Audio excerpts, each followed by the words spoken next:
Hello friends, आपका स्वागत है टेली टाइम्स पर। आपको पूरी कहानी का लिंक डिस्क्रिप्शन में मिलेगा। चलिए शुरू करते हैं आज की कहानी।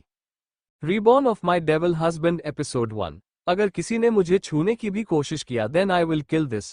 23-24 साल की लड़की एक 17-18 साल की लड़की के सर पर बंदूक रखकर यह कहती है, अंतरा तू पागल हो चुकी है, तू अपनी ही भतीजी को मारना चाहती है।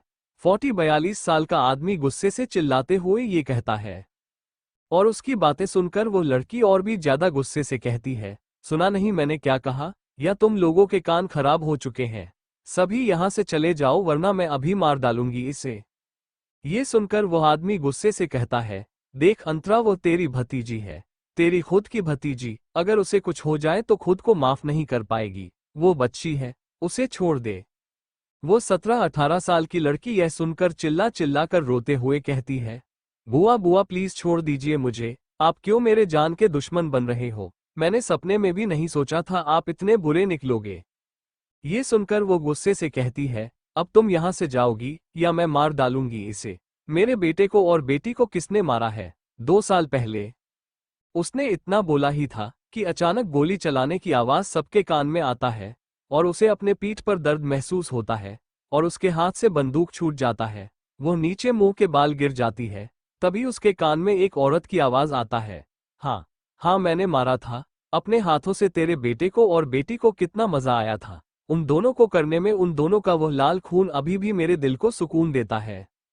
ये सुनकर अंतरा सामने देखती है। उसके सामने उसकी भाभी सिया खड़ी थी और उसके हाथ में बंदूक थी। वो मुस्कुराते हुए कहती है, बहुत मेहनत लगा तुझे खत्म करने में। तुझे पता है तेरा पति, तेरा सुहाग की निशानी, उसे किसने मारा था? उसे भी मैंने मारा था। वो भी कैसे पता है?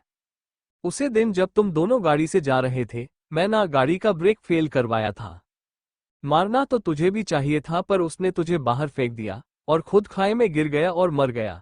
वो कितना चालाक था, कितना ज्यादा पावरफुल था, पर बेचारा मर गया। और अब तू मरेगी। सच में कल का दिन कितना अच्छा था। गुड न्यूज मिला था, तेरा पति मर गया था। सोचा था आज तुम दोनों की लाश का एक साथ अंतिम संस्कार करेंगे, पर बेचारा तुम्हारा पति, उसके अकेले का ही करना पड़ा। पर कोई बात नहीं, कल तुम्हारा करेंगे। वैसे भी 2 दिन का ही तो फर्क है। ये बोलते हुए वो और भी ज्यादा हंसने लगती है और उनकी बातें सुनकर वो गुस्से से कहती है, तुम मुंह से किसी को भी मैं नहीं छोड़ूंगी। मैं सबसे बदला लूंगी। तुम लोगों क्या समझते हो तुम लोग मेरी ऐसी हालत करके बच जाओगे? वो महाकाल ऊपर से देख रहा है। मेरा इंतकाम मेरा महाकाल लेने वाला है। तुम में से एक भी लोग नहीं बच पाओगा। उसने इतना बोला ही था कि वो 17-18 साल की लड़की हंसते हुए कहती है, ओ मेरी प्यारी बुआ, कितनी भोली भाली हो आप। अब तो नरने वाली हो और फिर भी ऐसी बात करते हो। आपकी आत्मा क्या हमसे बदला लेने आने वाला है? ये सुनकर अंतरा चिल्लाते हुए कहती है, ऋषिका, मैंने तुझे बहुत प्यार किया था, अपने बच्चे जैसा पाला था, पर तूने मेरे साथ ऐसा किया मैं सपनों में भी नहीं सोच सकती थी। तू भी इनके साथ शामिल निकली। ये सुनकर वो हंसते हुए कहती है, अरे मेरी प्यारी भोली भाली बुआ, मेरा ही तो प्लान था। मैं चाहती थी इसलिए तो ऐसा हुआ ना। मैं ही तो शुरुआत किया था 4 साल पहले। और पता है मैंने ऐसा क्यों किया था? क्योंकि मैंने सोचा था मैं शादी करूंगी अभियुक्त से, पर आपने उससे शादी कर लिया। मैं जब से छोटी सी थी मैं तब से इंतजार कर रही थी, पर अपने कर ली अभियुक्त मेरा नहीं हो सकता है, तो मैं उसे किसी का होने ही नहीं दूंगी। तो मैंने उसे मार डाला और उसकी सारी प्रॉपर्टी, आपकी सारी प्रॉपर्टी, सबकी प्रॉपर्टी मेरा है। जीत मेरी ही हुई। ये सुनकर अंतरा और भी ज्यादा रोने लगती है। वो रोते हुए अपना सर पटकने लगती है और कहती है, मेरे महाकाल, मेरे साथ न्याय कर। मैं नहीं सिर्फ अपने पति को, अपने बच्चों को भी खाए हैं। मेरे बच्चों ने क्या गलती किया था? उन्हें सजा मिल। इन दरिंदों से मुझे इंसाफ चाहिए। मेरे बच्चों को इंसाफ चाहिए, मेरे पति को इंसाफ चाहिए और मुझे मौका चाहिए। मुझे मौका दे महाकाल, ताकि मैं इन दरिंदों से बदला ले पाऊं।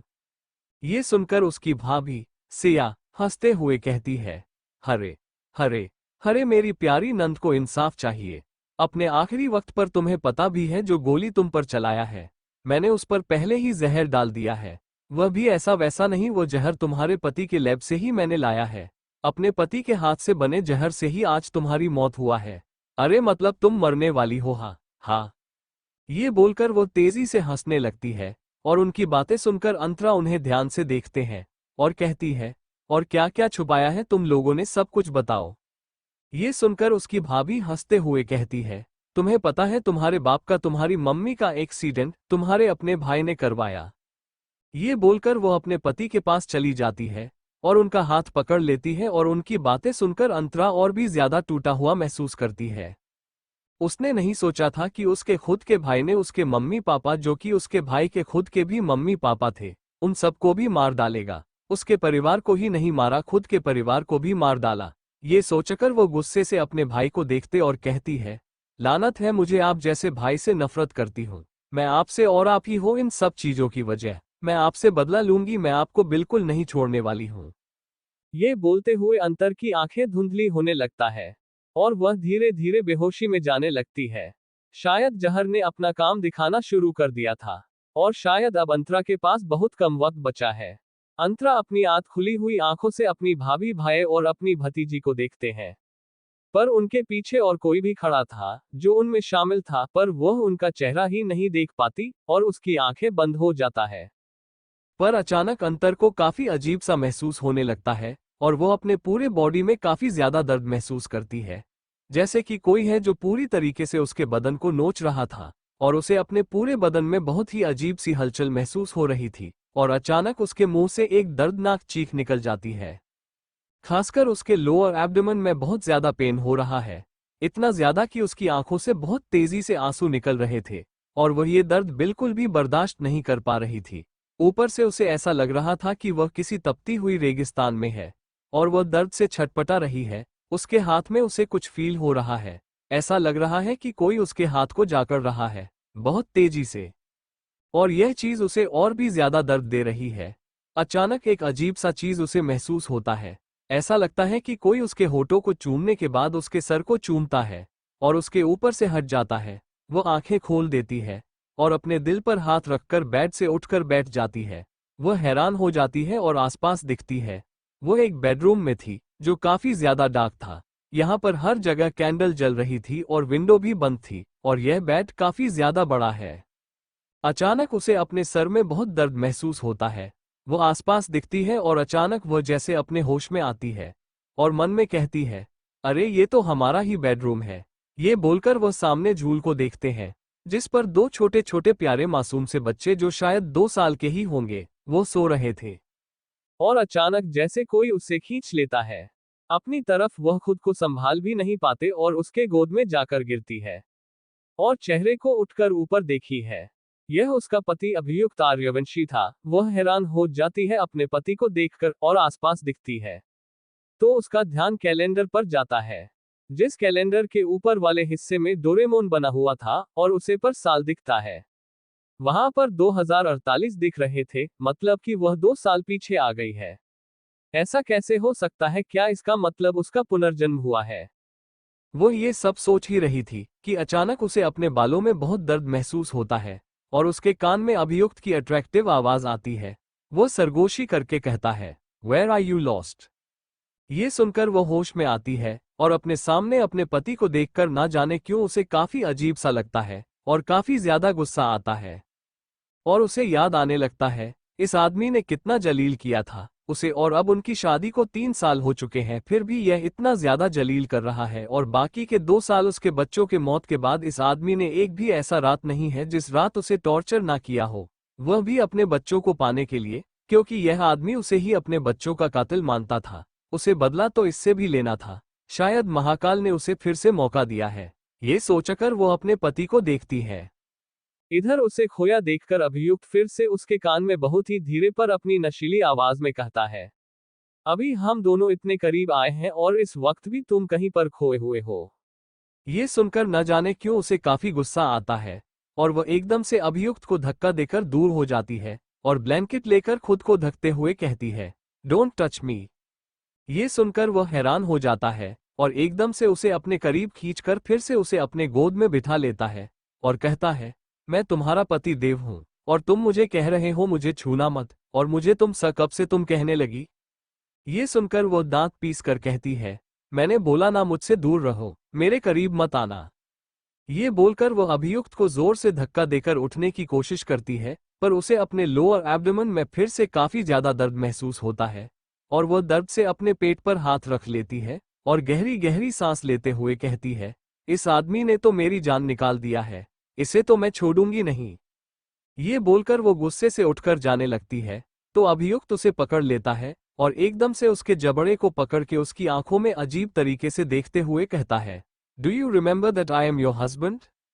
ये सुनकर वो गुस्से से उसे दूर धकेलने की कोशिश करते हुए कहती है, मुझे अच्छे से याद है, छोड़िए मुझे, बच्चे उठ जाएंगे, आपको जो करना था आपने कर लिया ना। ये सुनकर अभियुक्त फिर से उसे बेड पर सुलाकर उसके ऊपर आ जाता है और कहता है, नहीं अभी भी मेरा मन नहीं भरा है, और इतनी रात को तुम कहाँ जाओगे, अभी रात का वक्त है, और तुम्हें पता है ना रात में मुझे तुम चाहिए। वैसे मैंने सोचा नहीं था तुम्हारे पास जबान भी है, और जिसका इस्तेमाल भी तुम करती हो। ये सुनकर अंतरा को याद आता है कि पहले वो कुछ नहीं बोलती थी, हर घड़ी चुप चुप रहती थी, और अगर कोई उसे पर थोड़ा सा चिल्ला भी दे वो डर से बेहोश होने की हालत में चली जाती थी, और अचानक से वह ऐसी बात कर रही है। उसके पति अभियुक्त को हैरानी तो होने ही वाला है। उसका पति अभियुक्त आर्यवंशी जो एक प्रोफेसर है, प्रोफेसर के साथ साथ वो एक साइंटिस्ट भी है, और वो रिसर्च करता है दवाई, ओपन आयुर्वेदिक दवाइयां पर, और न जाने बहुत सारे ऐसे काम करता है उसका पति जिसके बारे में उसे पता भी नहीं है। ये सोचकर वह फिर से उससे दूर जाने की कोशिश करती है, पर वह जैसे उसे छोड़ना ही नहीं रहा था। आखिर में गुस्से से वह एकदम से उठ जाती है और बिस्तर से उतर के वह दूर जाने लगती है।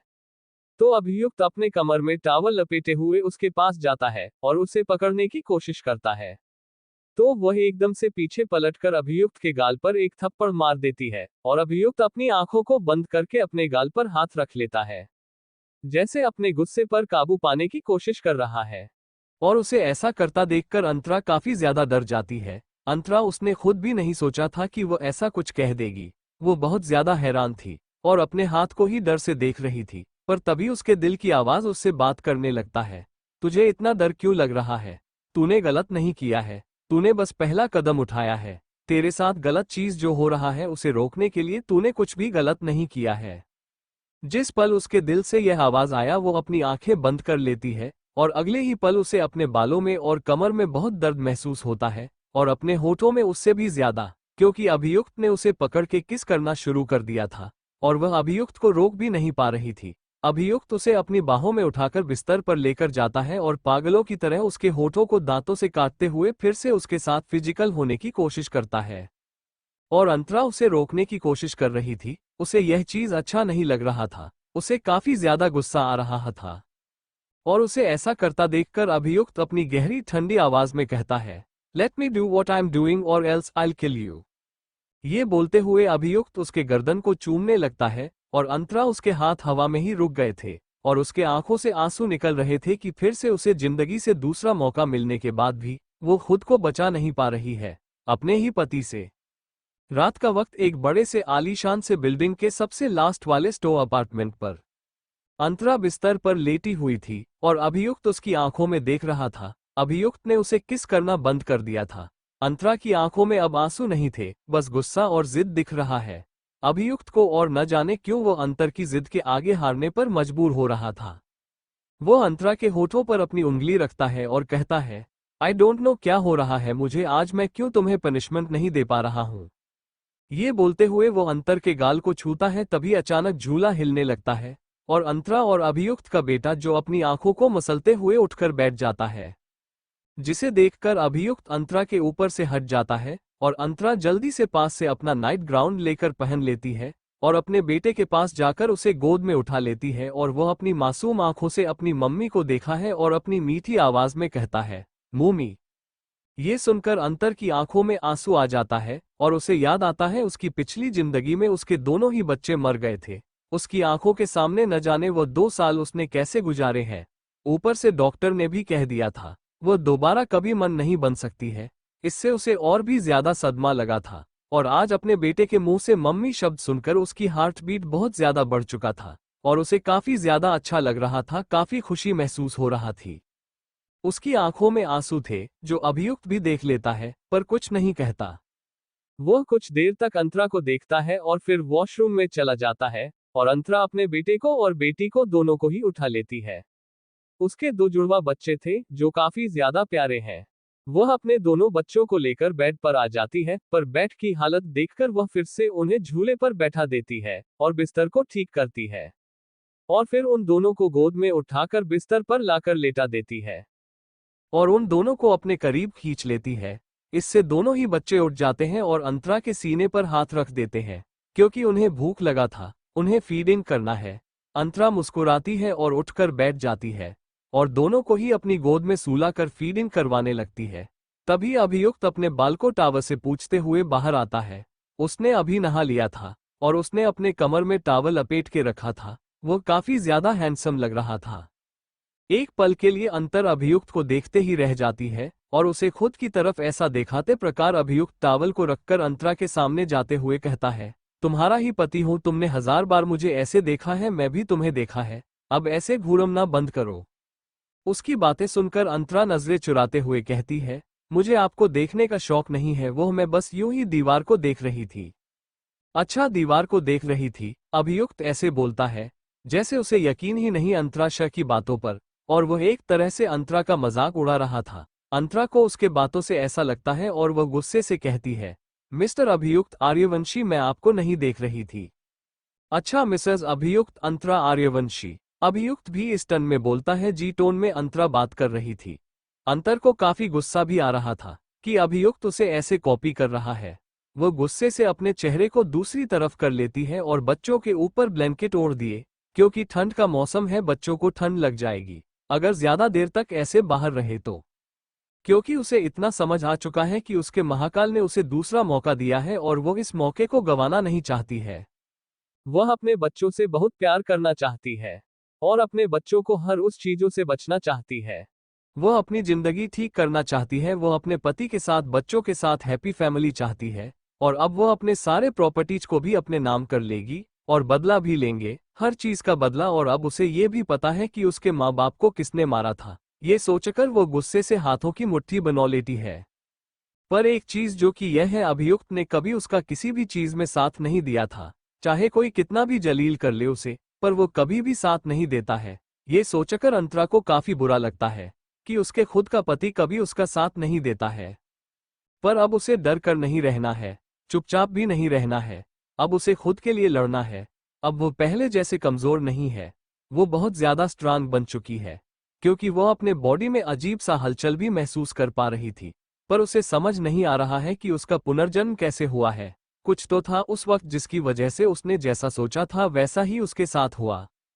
इधर अभियुक्त अपनी शर्ट के बटन लगाते हुए उसके पास आकर बैठ जाता है और कहता है, क्या हुआ, बच्चों को क्यों उठा दिया, इतनी रात को बच्चों की याद आ रहा है? ये सुनकर अंतरा दांत पीसकर कहती है, आपको क्या इससे, वैसे भी आपके बच्चों से और मुझे कुछ भी मतलब नहीं है, तो आपको इतना ज्यादा सोचने की जरूरत नहीं है हमारे बारे में। मैं हूं, मेरे बच्चों के बारे में सोचने के लिए आप जहां जा रहे थे वहां जाए।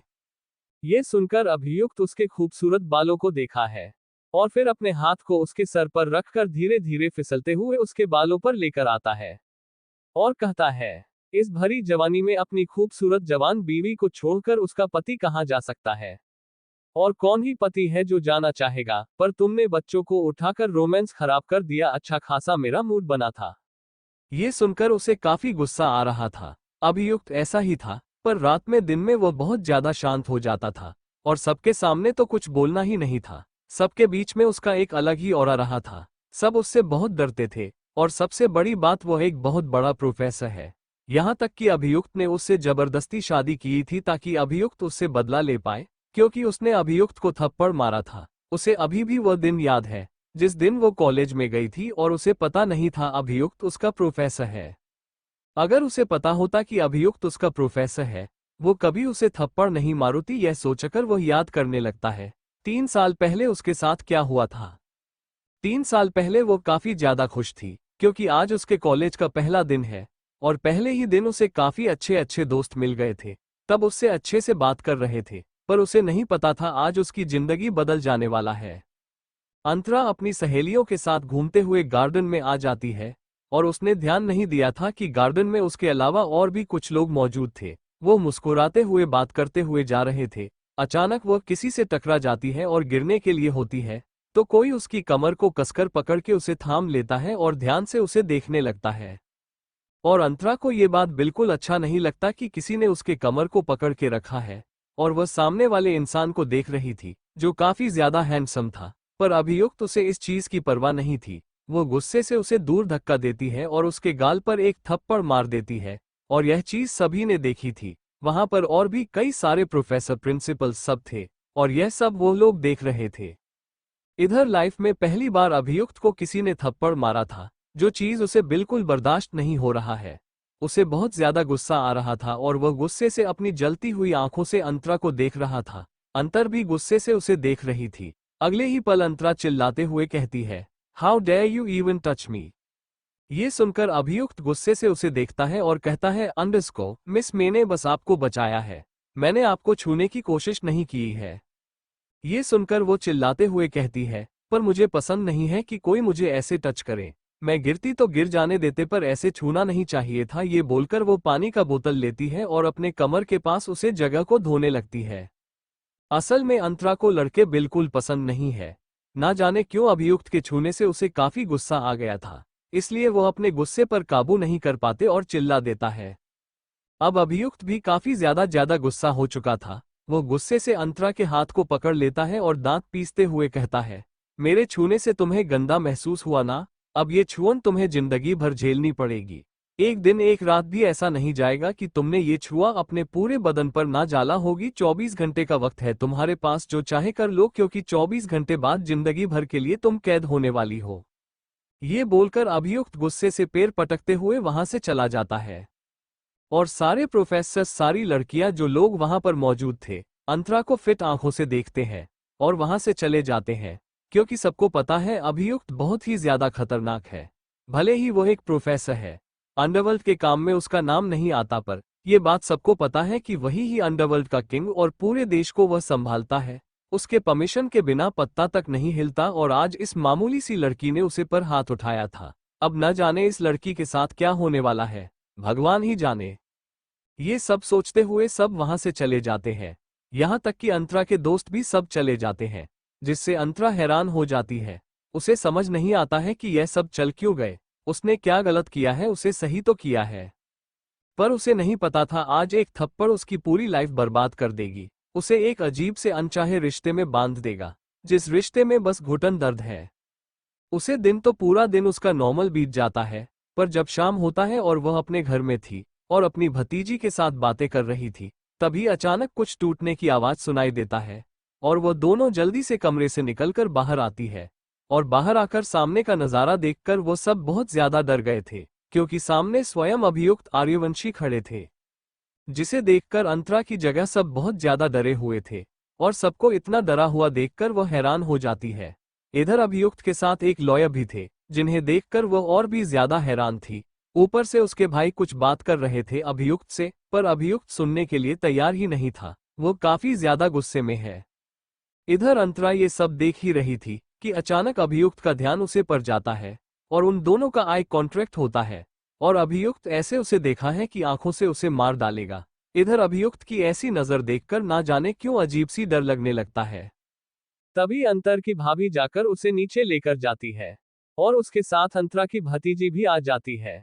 नीचे आने के बाद वह हैरान हो जाती है, क्योंकि अभियुक्त ने उसके हाथ को जबरदस्ती पकड़ लिया था और वह अपना हाथ छुड़वाने की कोशिश करते हुए कहती है, छोड़ो मुझे, ये क्या कर रहे हो। ये सुनकर अभियुक्त उसके जबड़े को पकड़ लेता है और कहता है, मैं क्या कर रहा हूँ, इससे क्या मतलब है, मैं जो कर रहा हूँ मुझे करने दो। वैसे भी तुमने आज मुझ पर हाथ रखा है, अब जेलना तो तुम्हारे नसीब में ही है ना, क्योंकि आग जलाता है। ये बोलकर वो उसका हाथ पकड़ के खींचकर उसे लॉयर के पास लाता है और वो चिल्लाते हुए कहती है, पर क्या कर रहे हो मेरे साथ। ये सुनकर अभियुक्त तिरछा मुस्कुराता लिए कहता है, आज हम दोनों की शादी है, इसलिए इन पेपर्स पर साइन कर दो।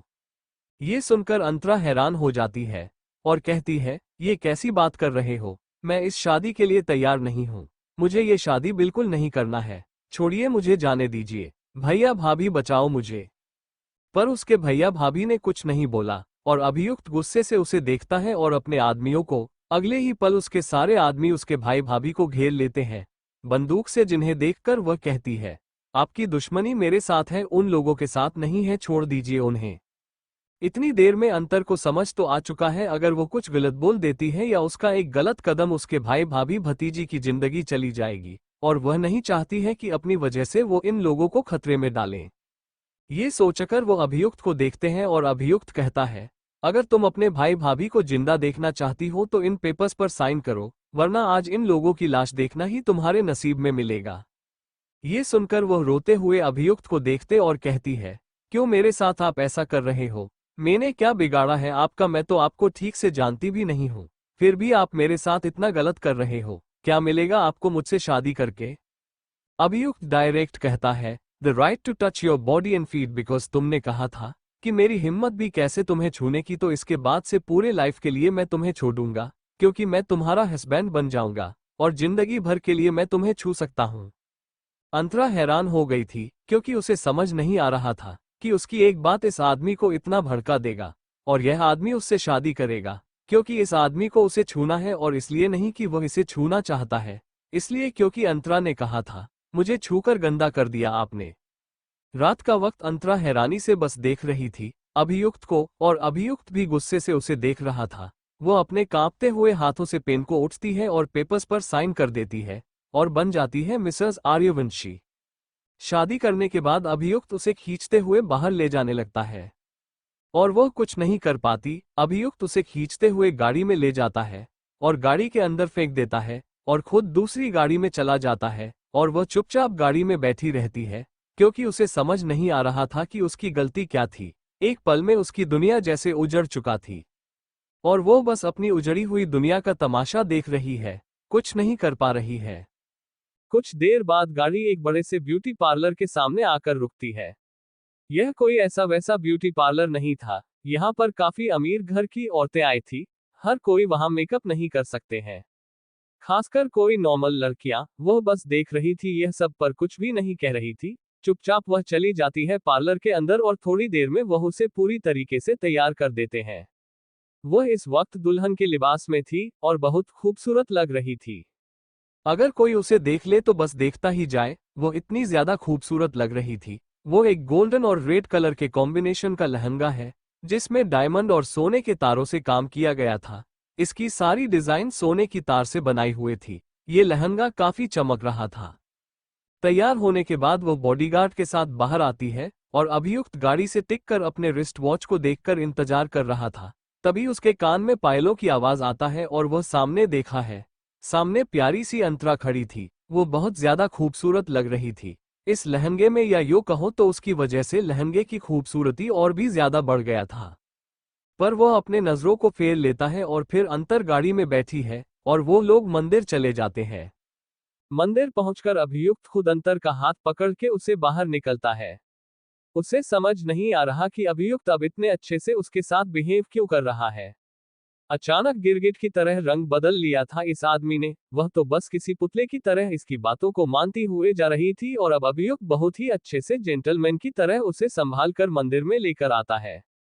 यहाँ पर और भी कई सारे लोग शामिल थे। ये सारे लोग अभियुक्त के फैमिली वाले थे। उनमें से एक औरत मुस्कुराते हुए कहती है, फाइनली आज तुम शादी कर रहे हो। ये सुनकर अभियुक्त भी मुस्कुराकर कहता है, मम्मी यह कभी ना कभी करना था ना। पर अगले ही पल उसकी मम्मी गुस्से से कहती है, पर ऐसी लड़की से इस लड़की की औकात क्या है? ये सुनकर अभियुक्त ध्यान से डरी हुई अंतरा को देखता है और अपनी गहरी आवाज में कहता है, बस किसी का घमंड तोड़ना था, इस वजह से, बाकी इसकी इतनी औकात नहीं है। ये सुनकर उसकी मम्मी कहती है, तो फिर क्यों इससे शादी कर रहे हो? ये सुनकर वो घमंड से कहता है, मम्मी प्लीज मुझे कोई सवाल मत पूछो, शादी में आए हो, शादी को देखो, मुझे जाना भी है इसके बाद। ये बोलकर वो अंतरा को खींचते हुए मंदिर में लेकर जाता है और जबरदस्ती अंतरा से शादी करता है। शादी होने के बाद वो बिना कुछ बोले अंतरा को लेकर अपनी पैलेस में चला जाता है। और आज उनकी शादी की पहली रात है और आज की रात अंतर को पता नहीं था उसकी जिंदगी की सबसे ज्यादा दर्दनाक रात होने वाला है। अंतरा अभी बालकनी के पास खड़ी थी। यह एक बेहद खूबसूरत कैमरा है जिसे फूलों से सजाया गया था, शायद उसी की ही फर्स्ट नाइट के लिए, पर उसे नहीं पता था कि यह रात उसके लिए इतना ज्यादा दर्दनाक रात बनने वाला है। अचानक दरवाजा खुल जाता है और अभियुक्त अंदर आता है। वो बहुत ही ज्यादा शांत था, उसके चेहरे पर कोई भी एक्सप्रेशन नहीं थे और उसे इतना ज्यादा शांत देखकर अंतरा को काफी डर लग रहा था और अभियुक्त धीरे कदमों से उसकी तरफ आने लगता है। वह अभियुक्त की भारी कदमों की आहट सुन पा रही थी। वह पीछे हटने लगती है पर अगले ही पल अभियुक्त उसका हाथ पकड़ के उसे अपने करीब खींच लेता है और उसके हाथ में जो उसने चूड़ियां पहन कर रखी थी वो टूटकर नीचे बिखर जाता है और उसके हाथ से खून निकलने लगता है। अभियुक्त उसकी आंखों में देखते हुए कहता है, तुम्हें नफरत है ना मेरे छूने से, अब जिंदगी भर तुम्हें यह मेरी छूना बर्दाश्त करना है। मुझे बिल्कुल फर्क नहीं पड़ता है कि तुम्हारे साथ मेरी शादी हो चुका है। तुम बस मेरे लिए मेरा एक बदलाव हो जिसे मैं जिंदगी भर दर्द पहुंचाऊंगा, क्योंकि तुमने आग के साथ खेला है और आग दर्द पहुंचती है जलती है। ये बोलते हुए वो उसे खींचते हुए बेड पर लाकर पटक देता है और वो गुस्से से कहती है, आप यह सही नहीं कर रहे हो। उसने इतना बोला ही था कि अभियुक्त उसके जबड़े को पकड़ लेता है और कहता है, आवाज नीचे, मुझे पसंद नहीं है कि कोई मुझसे ऊंची आवाज में बात करे। चाहे वो कोई भी हो तो मुझसे ऊंची आवाज में बात करने की कोशिश भी मत कहना। ये बोलते हुए वो उसके बालों को और कसकर पकड़ है और कहता है, मेरे सामने ही नहीं मेरे पूरे फैमिली वालों के सामने तुम्हें अपने जुबान को लगाम देनी है, क्योंकि मुझे पसंद नहीं है कि कोई मेरे फैमिली वालों से चिल्लाकर ऊंची आवाज में बात करे। समझ रहे हो ना? ये बोलकर अभियुक्त उसके कमर को कसकर पकड़ लेता है, इतना ज्यादा कि अंतरा को बहुत दर्द हो रहा था। अपने कमर में वह दर्द से आहे भरती है और अभियुक्त उसको देखते हैं खुद उसके ऊपर आ जाता है और इंद्रा उसको ऐसा करता देखकर वह आंखों को बंद कर लेती है और सर को दूसरी तरफ कर लेती है, जिसे देखकर अभियुक्त कहता है, मैं तुम्हें इज्जत से यहाँ पर लाया हूँ, मैं चाहता तो तुम्हारे साथ कुछ भी कर सकता हूँ, पर अभियुक्त आर्यवंशी कभी गलत तरीके से कुछ भी नहीं करता और वह चाहे कुछ भी हो, सजा ही क्यों ना हो, वह भी मैं सही तरीके से दूंगा और यही सही तरीका है। ये बोलते हुए अभियुक्त उसके और करीब आ जाता है और अंतरा उसको अपनी इतनी नजदीक महसूस करके उसकी सांसें बहुत ज्यादा भारी हो चुका था और उसकी सांस भारी होता देखकर अभियुक्त एकदम से उसके नर्म होठों में अपने सख्त होंठ रख देता है और फोर्स के साथ उसे किस करने लगता है और अंतरा उसको ऐसा करते महसूस करती है तो वो कसकर अपने हाथों की मुठियां बना लेती है। कुछ ही देर में अभियुक्त ने उसके बदन से उसके सारे कपड़े अलग कर दिए थे। अब अंतरा को काफी ज्यादा डर लग रहा था और अंतरा के दिमाग में बस यही बात घूम रहा था कि वह क्यों इस आदमी से मिली, उसे थप्पड़ मारा, अगर वो ऐसा नहीं करती तो आज उसकी हालत ऐसा नहीं होता।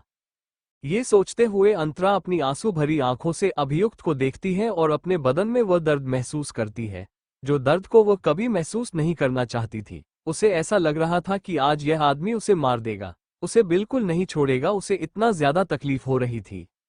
वो दर्द से छटपटाना लगती है पर अभियुक्त उसे बिल्कुल नहीं छोड़ना, उसके ऊपर थोड़ा सा भी रहम नहीं खाता, वह रहम की भीख मांगती है अभियुक्त से, पर अभियुक्त जानवरों की तरह उसके साथ जबरदस्ती कर रहा था। शादी की पहली ही रात में अब तो पूरी जिंदगी बाकी है ना, जिन्हें को वह ऐसे आदमी के साथ कैसे अपनी पूरी जिंदगी बिताएगी, ये सोच सोचकर उसकी आंखों से आंसू निकल रहे थे।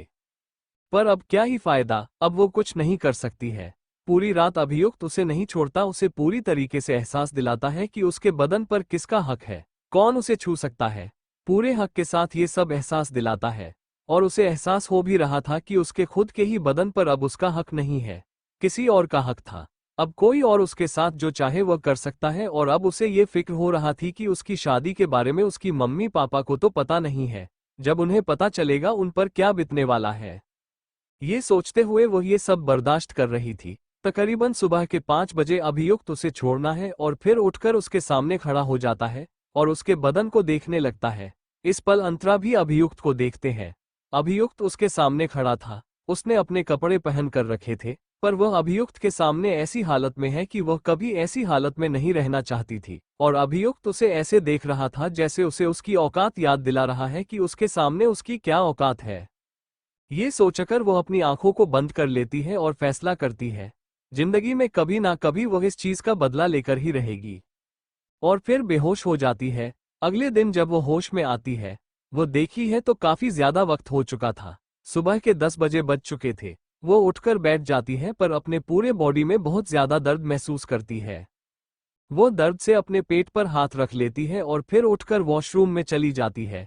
थोड़ी देर बाद वो फ्रेश होकर बाहर आती है और देखते हैं तो उसके सामने 2 नौकरानियां खड़ी थी और उनके हाथ में 2 भरी भरी थाल है। वो उन्हें देखकर हैरान हो गए थे। वो पूछता है, इनमें क्या है? वो दोनों कुछ ना बोलकर वहां से चले जाते हैं। इससे उसे काफी बुरा लगता है, वह क्या ही कर सकती थी, शायद उसके साथ ऐसा ही होना था। ये सोचकर वो उन थाल से वो कपड़ा हटती है और देखते हैं तो उसमें साड़ी थी और काफी सारे गहने थे, शायद आज के पहनने के लिए है। वो उन्हें पहन लेती है। पहनने के बाद वो कांपते हुए हाथों से दरवाजा खोलकर बाहर आती है। बाहर आकर देखती है तो अभियुक्त कहीं पर भी नहीं था, जैसे कि वो गायब ही हो चुका है। वो आसपास देख रही थी कि एक नौकरानी आकर कहती है, आपको मालकिन ने बुलाया है।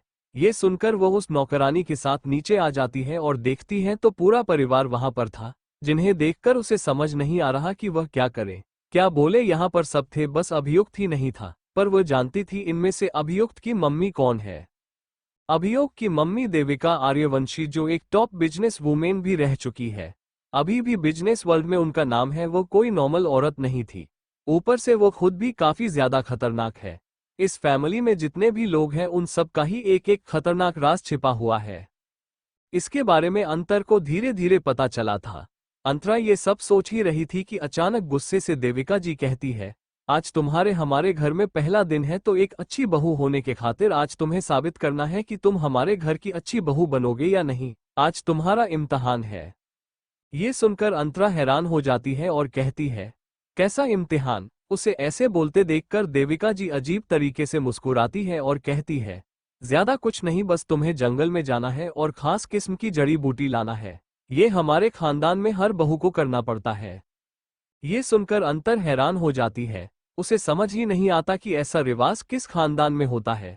ऐसा अजीब सा रिवाज, खास किस्म का जड़ी बूटी लाना। पर वो भूल कैसे सकती है कि इनका यही काम था, तरह तरह के जड़ी बूटी से आयुर्वेदिक दवाई बनाना और जहर बनाना।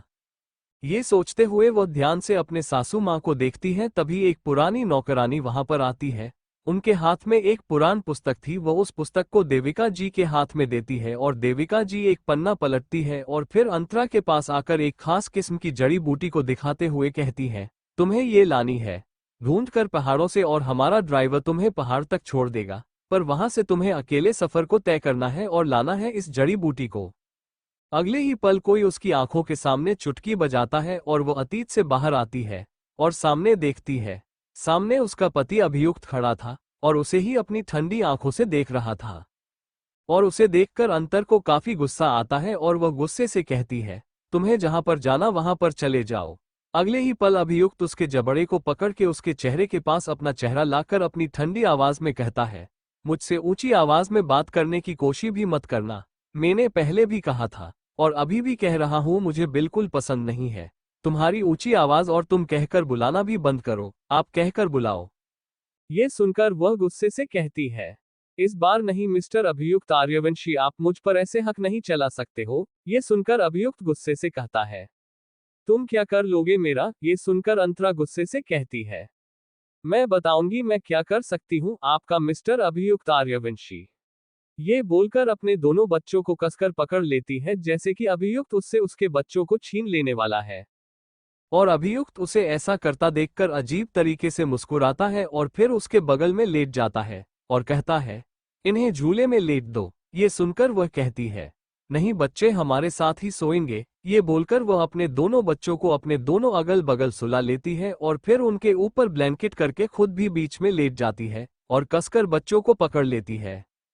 अभियुक्त कुछ देर तक उसे ऐसे ही देखता है, क्योंकि आज ये लड़की काफी ज्यादा अजीब बिहेव कर रही थी। ऐसा वो कभी नहीं करती थी। हर रोज जो लड़की डर से उसके सामने आंख तक नहीं उठाती थी, चुपचाप वो जो कहता था वह मान जाती थी, अब ऐसी बात कर रही थी उससे, इसीलिए अभियुक्त को काफी अजीब लग रहा था।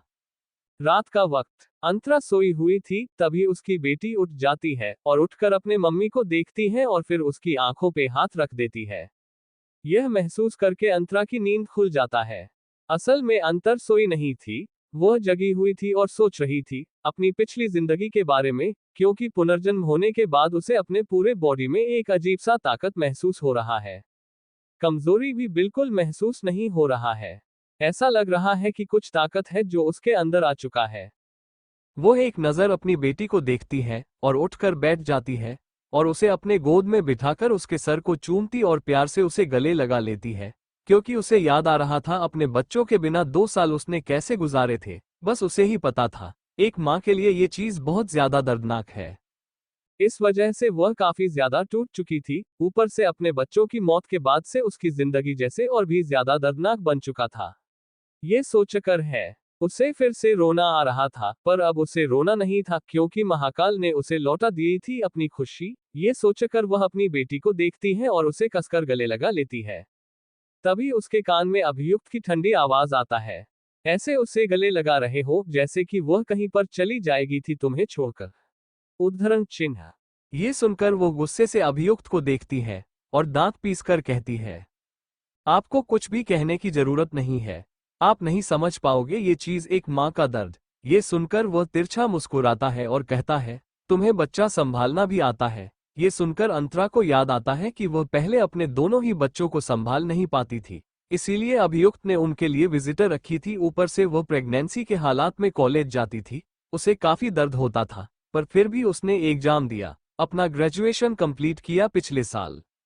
ये सब पल सोचकर उसके दिमाग में यह आ रहा था कि उसका पुनर्जन्म क्यों और 2 साल पीछे नहीं हुआ तो फिर वो उसे दिन अभियुक्त को थप्पड़ भी नहीं मारती तो ऐसा होता ही नहीं। आज उसकी ऐसी हालत, पर एक टाइम आया जब अभियुक्त को अपनी गलतियों का एहसास हुआ। उसने माफी भी मांगा था और उसके बाद अभियुक्त ने उसे बहुत प्यार किया था। और उस दिन जिस दिन अभियुक्त की मौत हुआ था, उस दिन पहली बार अभियुक्त ने उसे बहुत ज्यादा खुशी दिया था, बहुत प्यार किया था। यहाँ तक कि उसे लेकर वह अपने सेकंड हनीमून के लिए निकला था और उस वक्त उसके भाई और भाभी ने उसकी एक्सीडेंट करवा दिया।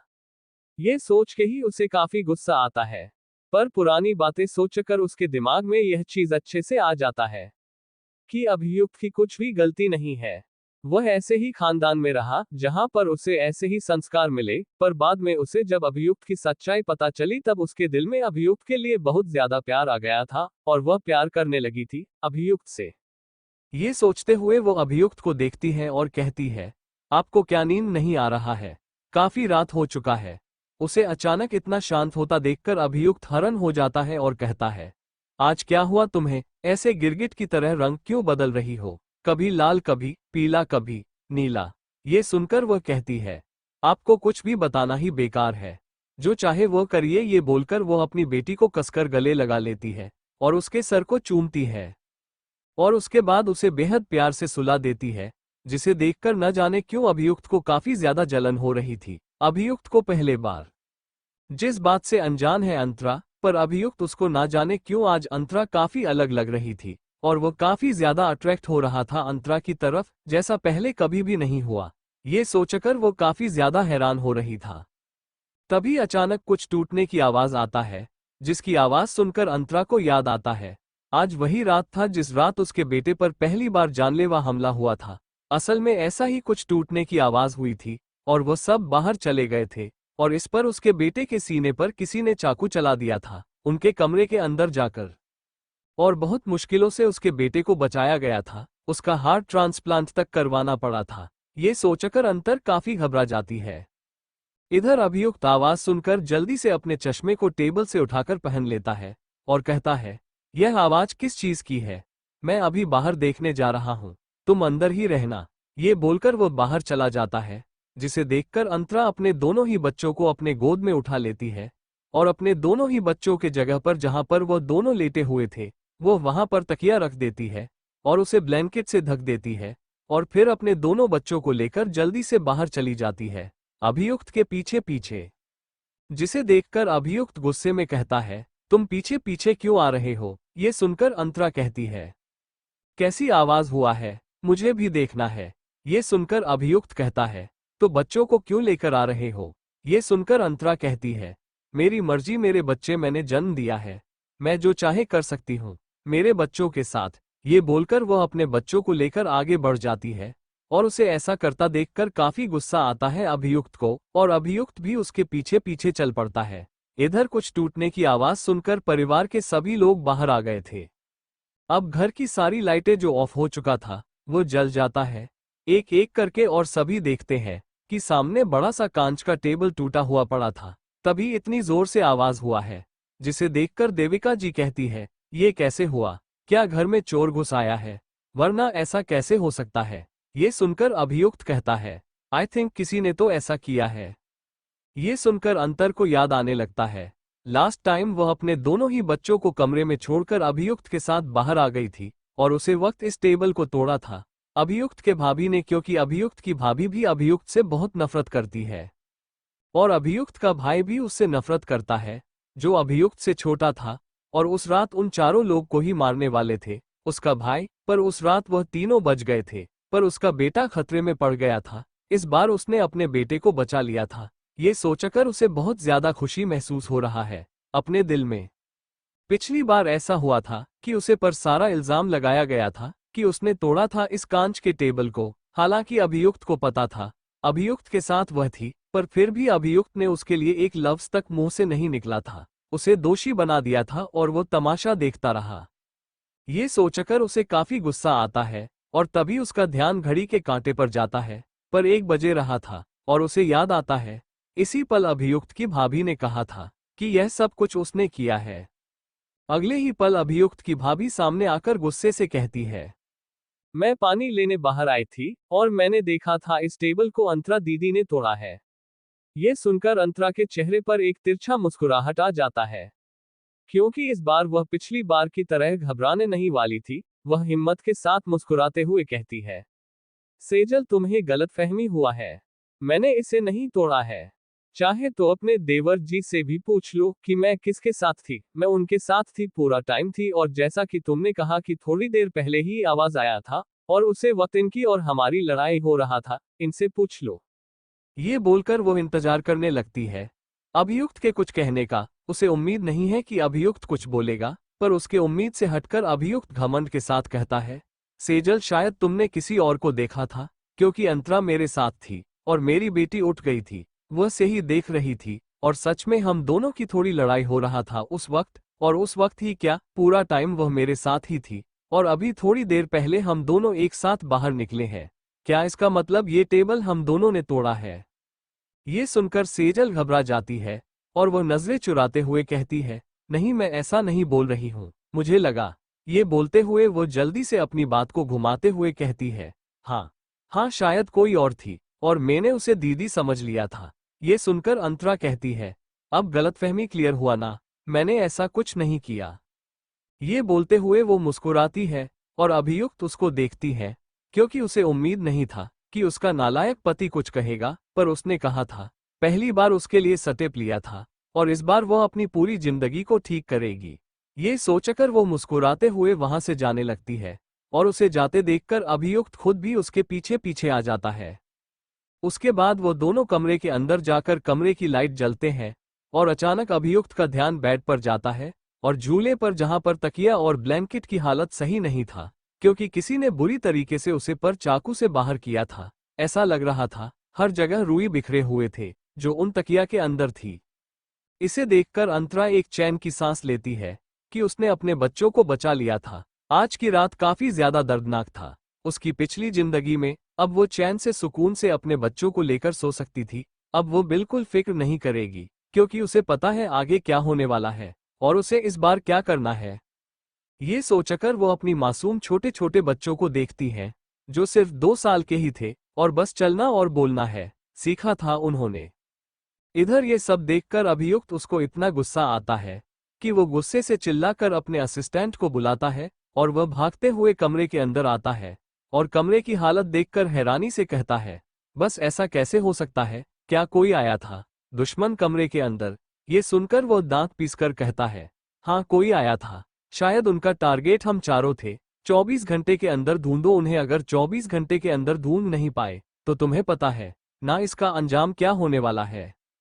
ये सुनकर वह इमेजिन करने लगता है अभियुक्त का लैब, जिसमें काफी सारे कैप्सूल थे और उनके कैप्सूल में बहुत सारे डेड बॉडीज भरे पड़ी थी, वह भी इंसान और न जाने कैसे कैसे अजीबो गरीब जानवरों की, और उसमें उसकी खुद की भी बॉडी होगा एक कैप्सूल में, और उसके बॉडी के साथ अभियुक्त कुछ रिसर्च करेगा। ये सोचकर ही वह डर से सहम जाता है और कहता है, नहीं नहीं बॉस, मैं ढूंढ लूंगा।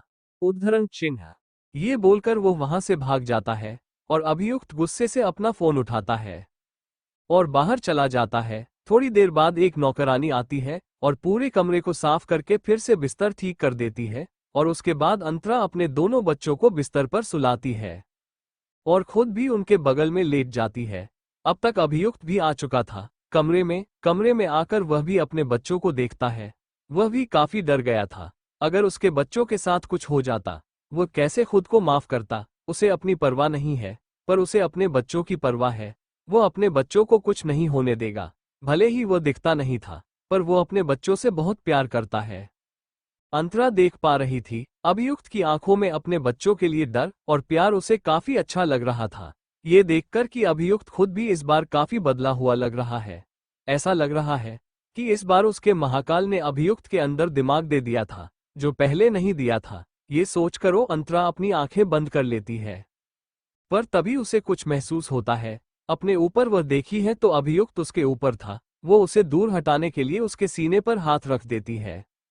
तो अभियुक्त उसके होठों पर उंगली रखकर उसके कान में शरगोशी करके कहता है, बच्चे अभी सो रहे हैं, उठ जाएंगे। ये सुनकर अंतरा धीरे से कहती है, अंडरस्कोप पर यह क्या हरकत है? आपकी अभियुक्त मुस्कुराता है और कहता है, क्या मतलब? जो मैं कहना चाहता हूं वही मैं कर रहा हूं। तुम्हें बताने की जरूरत नहीं है। मैं क्या करना चाहता हूं, ये बात तुम्हें अच्छे से पता है।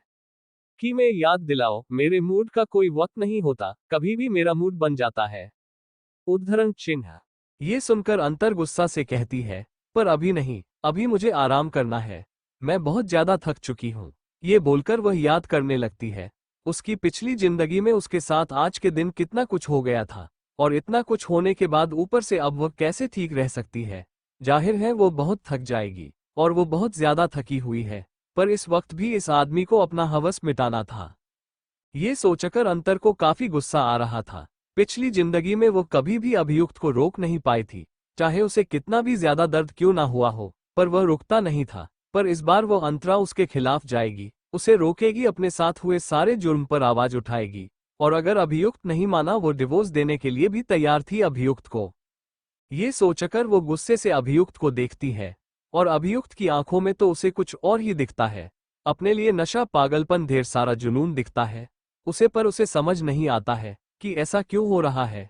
हालांकि उसने कभी भी नहीं देखा था अभियुक्त की आंखों में उसके लिए जुनून, पागलपन, ऐसा कुछ भी नहीं। पर आज वो कुछ और ही देख रही थी अभियुक्त की आंखों में। रात का वक्त अभियुक्त अभी भी अंतरा के ऊपर लेटा हुआ था, और अंतरा गुस्से से उसे घूर रहे थे। तभी उनकी बेटी हलचल करने लगती है।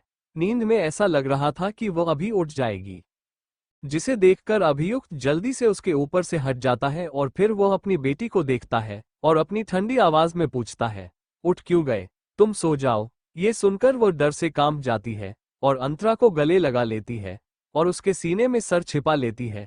उसे ऐसा करता देखकर अंतरा उसे कसकर गले लगा लेती है। उसे पता था उसके दोनों ही बच्चे अपने पापा से कितना ज्यादा डरते हैं। वो लोग बात तक नहीं करते थे, अपने पापा से इतना ज्यादा डरते थे। ये सोचकर वो अपनी बेटी के सर को चूमती और कहते हैं, अंडरस्को, आज से इस आदमी से तुम दोनों को डरने की जरूरत नहीं है। ये सुनकर अजीब तरीके से अभियुक्त अंतरा को देखा है और अपनी ठंडी आवाज में कहता है, तुम्हें नहीं लग रहा है कि आज रात कुछ ज्यादा ही तुम्हारी जबान चल रही है? अपने जवान को थोड़ा काबू में रखो, क्या पता कब ये कटकर नीचे गिर जाए और तुम कुछ न कर पाओ। उद्धरण चिन्ह। ये सुनकर अंतर गुस्से से कहती है, आप जाइए यहां से। ये बोलकर वो दोनों बच्चों को गले लगा लेती है और कहती है, आप सोने देंगे हमें क्या? आपको काम नहीं है? कल आपको नहीं जाना है कॉलेज? अभियुक्त कहता है, जाना है ना? ये सुनकर वह कहती है, हाँ आपको जाना है, अब आपको सो जाना चाहिए। और अपने बच्चों को लेकर सो जाती है, अपने ऊपर ब्लैंकेट करके, जैसे खुद को और बच्चों को छुपाना चाहता है। अभियुक्त उसे ऐसे देखकर पीछे से अपने बाहों में भर लेता है और उसके ऊपर अपना एक पैर रख देता है और उसके कान में कहता है, good night little student wifey. ये सुनकर अंतर को याद आता है कि इस आदमी ने उसे कितना ज्यादा टॉर्चर किया था कॉलेज में। इसे तो बस मौका चाहिए उसे जलील करने का, उसे पनिशमेंट देने का। शादी के बाद उसमें कितना ज्यादा अंतरा को टॉर्चर किया था, यहाँ तक कि प्रेगनेंसी में वह एग्जाम देने गई थी और उसका बच्चा होने के बाद वह अपने दोनों बच्चों को लेकर कॉलेज गई थी। उसके बच्चे बस 2 महीने के थे। ये दिन सोचकर वह अपने मन में कहती है, काश 2 साल पीछे मेरा पुनर्जन्म हुआ होता तो ये दिन मुझे देखना नहीं पड़ता। मैं सब कुछ ठीक कर लेती, पर फिर भी महाकाल ने मुझे जितना मौका दिया है उतना मेरे लिए काफी है। मेरे पास मेरे बच्चे और मेरे पति तो है। ये सोचते हुए वो सो जाती है और अभियुक्त भी उसके कंधे पर सर रखकर सो जाता है। अगले दिन सुबह किचन में सेजल जल्दी से चुपके से आ जाती है और फिर गैस को ऑन कर देती है और नीचे तेल गिरा देती है और मुस्कुराते हुए कहती है, अब देखो तुम्हें कैसे मैं फंसती हूँ। कल रात तो तुम बच गई थी, पर अब तुम बिल्कुल नहीं बच पाओगे। ये बोलते हुए वो मुस्कुराती है। दूसरी तरफ उसी से ही कुछ दूरी पर अंतरा खड़ी थी। वो सुबह काफी पहले ही उठ गए थे और वो मुस्कुराते हुए सेजल को देख रही थी, क्योंकि इस बार वो फंसने नहीं वाली है। इस बार वो डटकर सामना करेगी। ये सोचकर वो मुस्कुराते हुए वहां से चली जाती है और फिर कमरे में आकर देखती है उसके बच्चे और अभियुक्त सो रहा थे, वह भी उनके बगल में लेट जाती है। कुछ देर बाद अभियुक्त उठ जाता है और उठकर वॉशरूम चला जाता है। फिर फ्रेश होकर बाहर आता है, पर वह देखकर हैरान था कि अंतरा अभी भी सो रही है। वो उसके पास जाता है और उसके गाल पर हाथ रखकर कहता है, अंतरा उठ जाओ, सुबह हो चुका है, अब कब तक सोई रहोगी। ये सुनकर अंतरा आंखें खोलकर अपने पेट पर हाथ रखकर कहती है, मुझे मेरे पेट में बहुत दर्द हो रहा है, प्लीज आज मैं कुछ भी नहीं कर पाऊंगी, मुझे आराम करने दो। ये सुनकर अभियुक्त ध्यान से उसके चेहरे को देखता है और फिर वह बाहर चला जाता है, जिसे देखकर अंतरा को कुछ भी समझ नहीं आता कि इस आदमी के दिमाग में क्या चल रहा है, ये कहाँ जा रहा है। इधर अभियुक्त किसी को कॉल करता है और फिर कमरे में आ जाता है और अंतरा को देखकर उसके गाल पर हाथ रखता है और उसके सर को चूम कर कहता है, आराम करो। ये सुनकर अंतरा मुस्कुराती है और कहती है, आप अभी जाइए। ये सुनकर वो चला जाता है। दूसरी तरफ सेजल जानबूझकर चिल्लाते हुए कहती है, हे भगवान, आज दीदी खाना बनाने नहीं आए, क्या सब भूल गए हैं घर के रूल्स। इस घर के बड़ी बहू ही तो खाना बनाती है और दीदी खाना बनाने नहीं आए, यह उन्होंने बहुत ज्यादा गलत किया। इधर उसकी आवाज सुनकर घर के सारे मेंबर वहां पर इकट्ठा हो गए थे। देविका जी सेजल को हैरानी से देखकर कहती है, क्या हुआ छोटी बहू। ये सुनकर सेजल कहती है, मम्मी जी असल में दीदी खाना बनाने नहीं आए, उन्हें खाना बनाना चाहिए था उठकर, और वो अभी तक सो रही है। ये सुनकर देविका जी को काफी गुस्सा आता है और वह कहती है, हाँ उसे तो उठकर खाना बनाना चाहिए था, पर वो अभी तक नहीं उठी, हम सब खाएंगे क्या। ये सुनकर अभियुक्त जो अपने रिस्ट वॉच को ठीक करते हुए आ रहा था, वो ध्यान से सेजल को देखता है और फिर अपनी मम्मी को और अपनी धीमी आवाज में कहता है, मम्मी उसकी तबीयत सही नहीं है, उसे आराम करने दो, आज खाना सेजल बना लेगी। ये बोलकर वो अपना चश्मा पहनते हुए जाने लगता है, जिसे देखकर सेजल हैरान हो जाती है और कहती है, पर दीदी को देखकर लगता नहीं कि उनकी तबीयत खराब है, शायद वो ड्रामा कर रही है ताकि उन्हें खाना ना बनाना पड़ जाए। अब अभियुक्त को गुस्सा आता है और वह कहता है, वह इंसान है और उसकी तबीयत खराब होना नॉर्मल बात है, इसमें इतना ड्रामा करने की जरूरत नहीं है।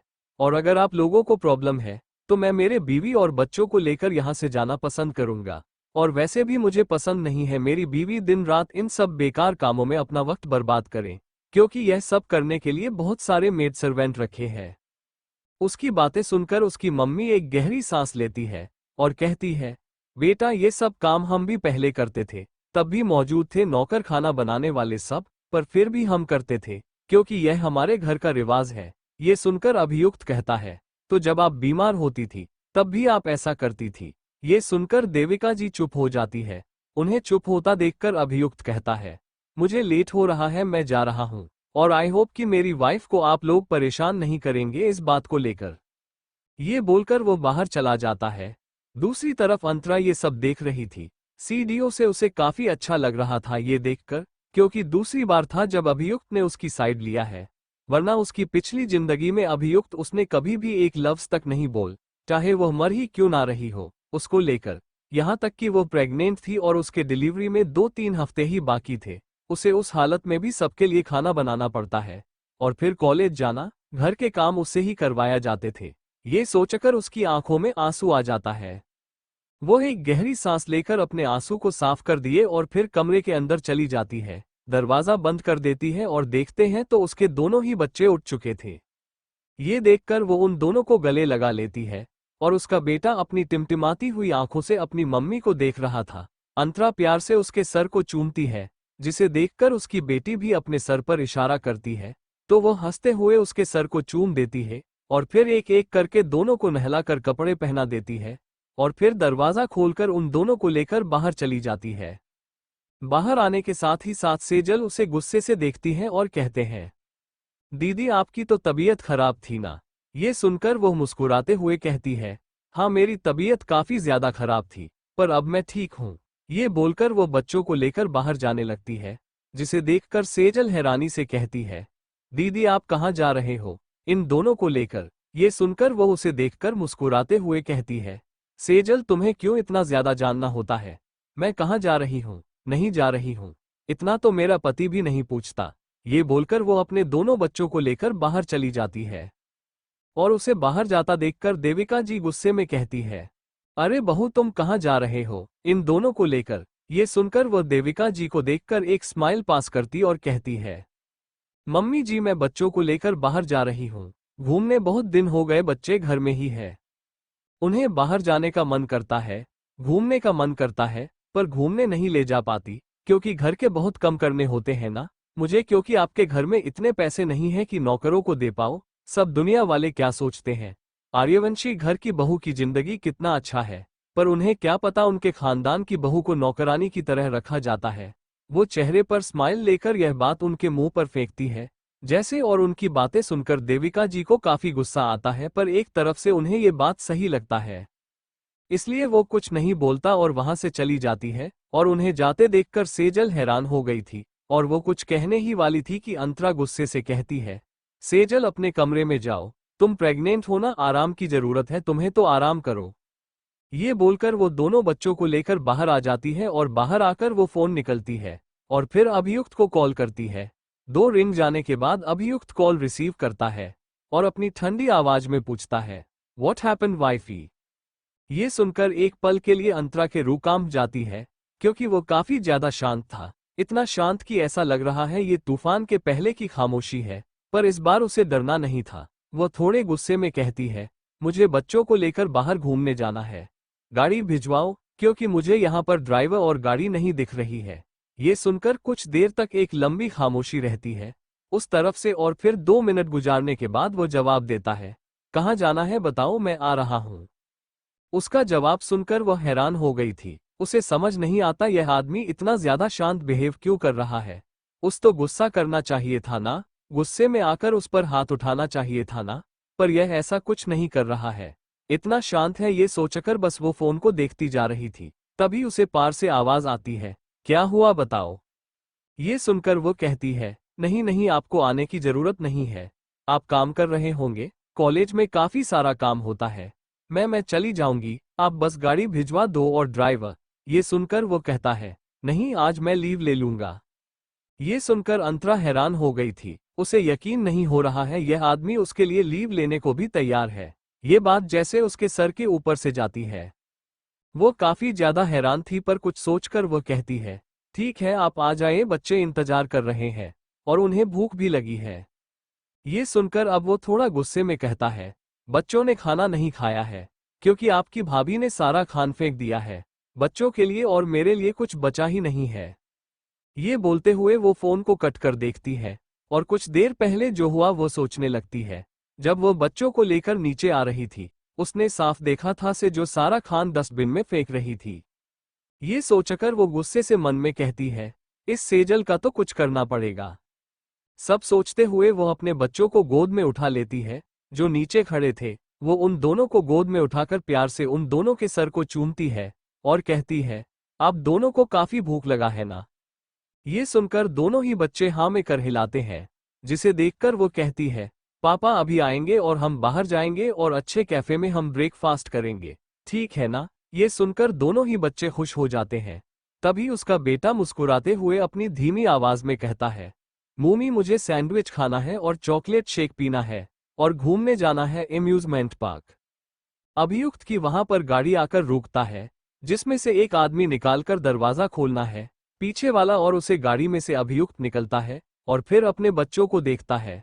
अभियुक्त को देखकर दोनों ही बच्चे डर जाते हैं और अंतरा के पीछे छुप जाते हैं, जिसे देखकर अभियुक्त कहता है, इतना डरने की जरूरत नहीं है, पापा हूं तुम्हारा, तुम्हें खा नहीं जाऊंगा।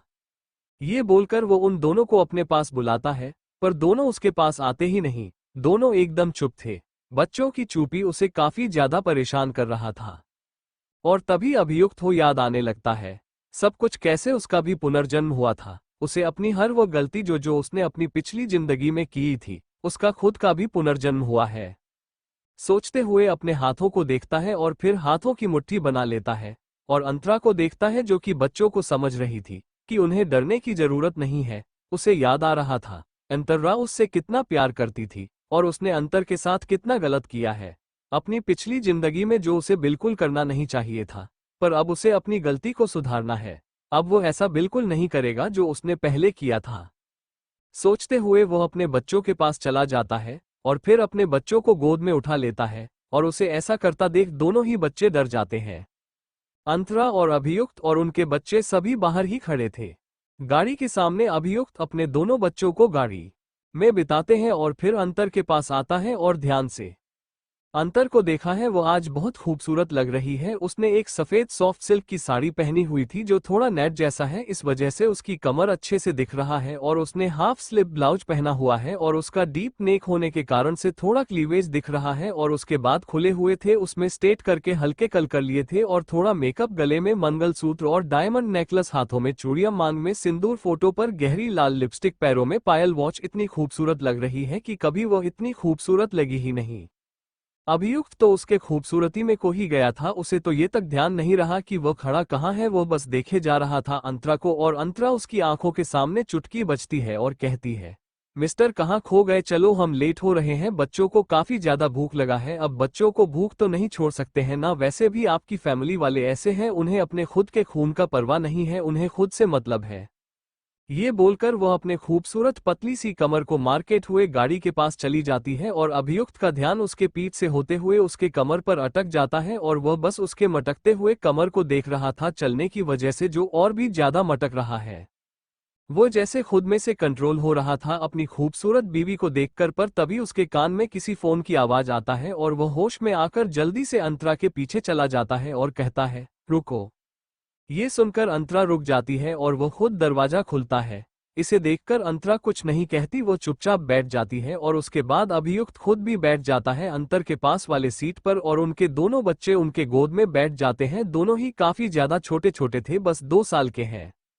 अंतरा अपनी बेटी को देखते हैं जो मासूमियत से उसे ही देख रही थी। अंतर उसके सर को चूम दिया और कहती है, क्या हुआ बेटा? ये सुनकर वो अपनी प्यारी आवाज में कहती है, मम्मी कहाँ जा रहे हम? ये सुनकर अंतरा मुस्कुरा कर कहती है, हम अभी बाहर लंच पर जा रहे हैं। सुनकर उसकी बेटी हैरान हो जाती है और कहती है, पर हम क्या कहेंगे? ये सुनकर अंतरा कहती है, जो आप दोनों को पसंद है हम वही खाएंगे, अभी चुपचाप बैठो, हम पहुंच नहीं वाले हैं। काफी देर तक उसे ध्यान से देखा है और फिर अपने बेटे को खींचकर अपने गोद में बिठा लेता है। इससे वो डर जाता है और अंतरा की तरफ जाने की कोशिश करता है। इससे अभियुक्त थोड़ा नाराज हो जाता है और कहता है, क्या हुआ अभी? ये सुनकर अभी कहता है, मम्मी के पास जाना है। ये सुनकर अभियुक्त कहता है, नहीं पापा की बात सुनकर अभी नाराज हो जाता है और कहता है, नहीं नहीं। तभी गाड़ी रुक जाता है और फिर अभियुक्त गाड़ी से उतारकर गाड़ी का दरवाजा खोलना है और उसके बाद खुद अंतरा का हाथ पकड़ के उसे बाहर निकलता है। और उसके बाद वह अपने दोनों बच्चों को गोद में उठा लेता है और फिर वह 4 बजे से कैफे में चले जाते हैं। कैफे में आने के साथ ही साथ अचानक अभी रोने लगता है, जिसे देखकर अंतरा उसे अपने गोद में उठा लेती है और महसूस करती है कि इसमें डायपर जिला कर दिया है। वो अभी उसको देखते और कहती है, आप इसे लेकर बैठी है, मैं डायपर चेंज करके आता हूँ, इसमें डायपर गंदा कर दिया है। ये सुनकर अभियुक्त वीआईपी सीट पर जाकर बैठ जाता है अपनी बेटी को लेकर। यह कैसे काफी ज्यादा खूबसूरत है, इस कैफे में कोई नॉर्मल इंसान नहीं आ सकता है, यहाँ पर बस देश के सबसे अमीर लोग ही आते हैं और उन अमीरों में भी कुछ गिने चुने हाई लेवल के लोग होते हैं, उनके लिए ये वीआईपी सीट है। अंतरा वॉशरूम में आकर जल्दी से उसका डायपर चेंज करती है और फिर उसे क्लीन करके खुद को भी क्लीन कर लेती है और फिर बाहर आने लगती है। बाहर आते हुए वो अचानक किसी से टकरा जाती है और उसका फोन हाथ से नीचे छूट जाता है और वो उसे उठाने के लिए नीचे झुकती है तो उसे चमकदार हाई हील पहना 2 जोड़ी पर दिखते हैं और वह उठ जाती है। तब उसके कान में आवाज आता है, अरे अनु, तुम यहाँ पर ऐसी जगह पर? तुम्हें देखकर काफी हैरानी हो रहा है मुझे, तुम्हें पता भी है ये कौन सा जगह है? ये सुनकर अंतरा सामने वाली लड़की को देखते हैं। वो उसकी कॉलेज की फेमस लड़की रागिनी है जो उसे काफी ज्यादा परेशान करती और बार बार उसे नीचा दिखाती है। रागिनी यहाँ पर अपने बॉयफ्रेंड के साथ आए थे। धारा को अच्छे से याद है उसकी पिछली जिंदगी में इस लड़की ने इतना ज्यादा परेशान किया था, उसे कितना मजाक उड़ाया था उसका, यहाँ तक कि उसके दोनों बच्चों के बर्थडे पार्टी में जाकर उसे बहुत नीचा दिखाया था। यहाँ तक कि इसकी वजह से उसके बच्चों का डीएनए टेस्ट भी करवाना पड़ा था, क्योंकि इसमें उसे पर झूठा इल्जाम लगा दिया था कि यह उसके बॉयफ्रेंड अंगद के साथ मिलकर उसे धोखा दे रहा है, पर बाद में ये साबित हो गया कि यह अभियुक्त उसके ही बच्चे थे। इस लड़की की वजह से उसे कितना कुछ फंस करना पड़ा था, कितना बदनामी हुआ था उसका, ये सोचकर उसे काफी गुस्सा आ रहा था। ऊपर से इसका बॉयफ्रेंड, उसने भी अंतरा के साथ जबरदस्ती करने की कोशिश किया था। एक बार ये सब सोकर अंतर को इतना गुस्सा आ रहा था कि वो गुस्से से बस देख रही थी इन दोनों को। कैफे वॉशरूम रागिनी की बातें सुनकर अंतरा कुछ देर तक खामोशी से रागिनी को देखते और कहती है, मैं क्यों यहाँ पर नहीं आ सकती हूँ। ये सुनकर रागिनी एटीट्यूड के साथ अपने बॉयफ्रेंड का हाथ पकड़ कर कहती है, तुम्हारे पास इतने पैसे हैं ही नहीं कि तुम इस जगह को अफोर्ड कर पाओ, वैसे ये बच्चा कहाँ से उठाकर ले, अरे अरे ये तो तुम्हारा शो कॉल्ड बेबी है, सच में न जाने किस शादी कर लिया है, किस फंसा लिया है, वह मैं भूल कैसे सकती हूँ, तुम्हें तो बहुत ही अच्छे से लोगों को फंसाना आता है, खासकर मर्दों को, अमीर मर्दों को, हमारे प्रोफेसर को भी तो तुमने अपनी खूबसूरती के जाल में फंसाया था, सबने देखा था उनके साथ तुम्हें, कैसे तुम दोनों एक दूसरे को किस करते रहते हैं। ये सुनकर अंतरा को याद आने लगता है वो दिन जिस दिन सबने उसे अभियुक्त के साथ किस करते हुए देख लिया था, वह भी उसकी कोई गलती ही नहीं थी।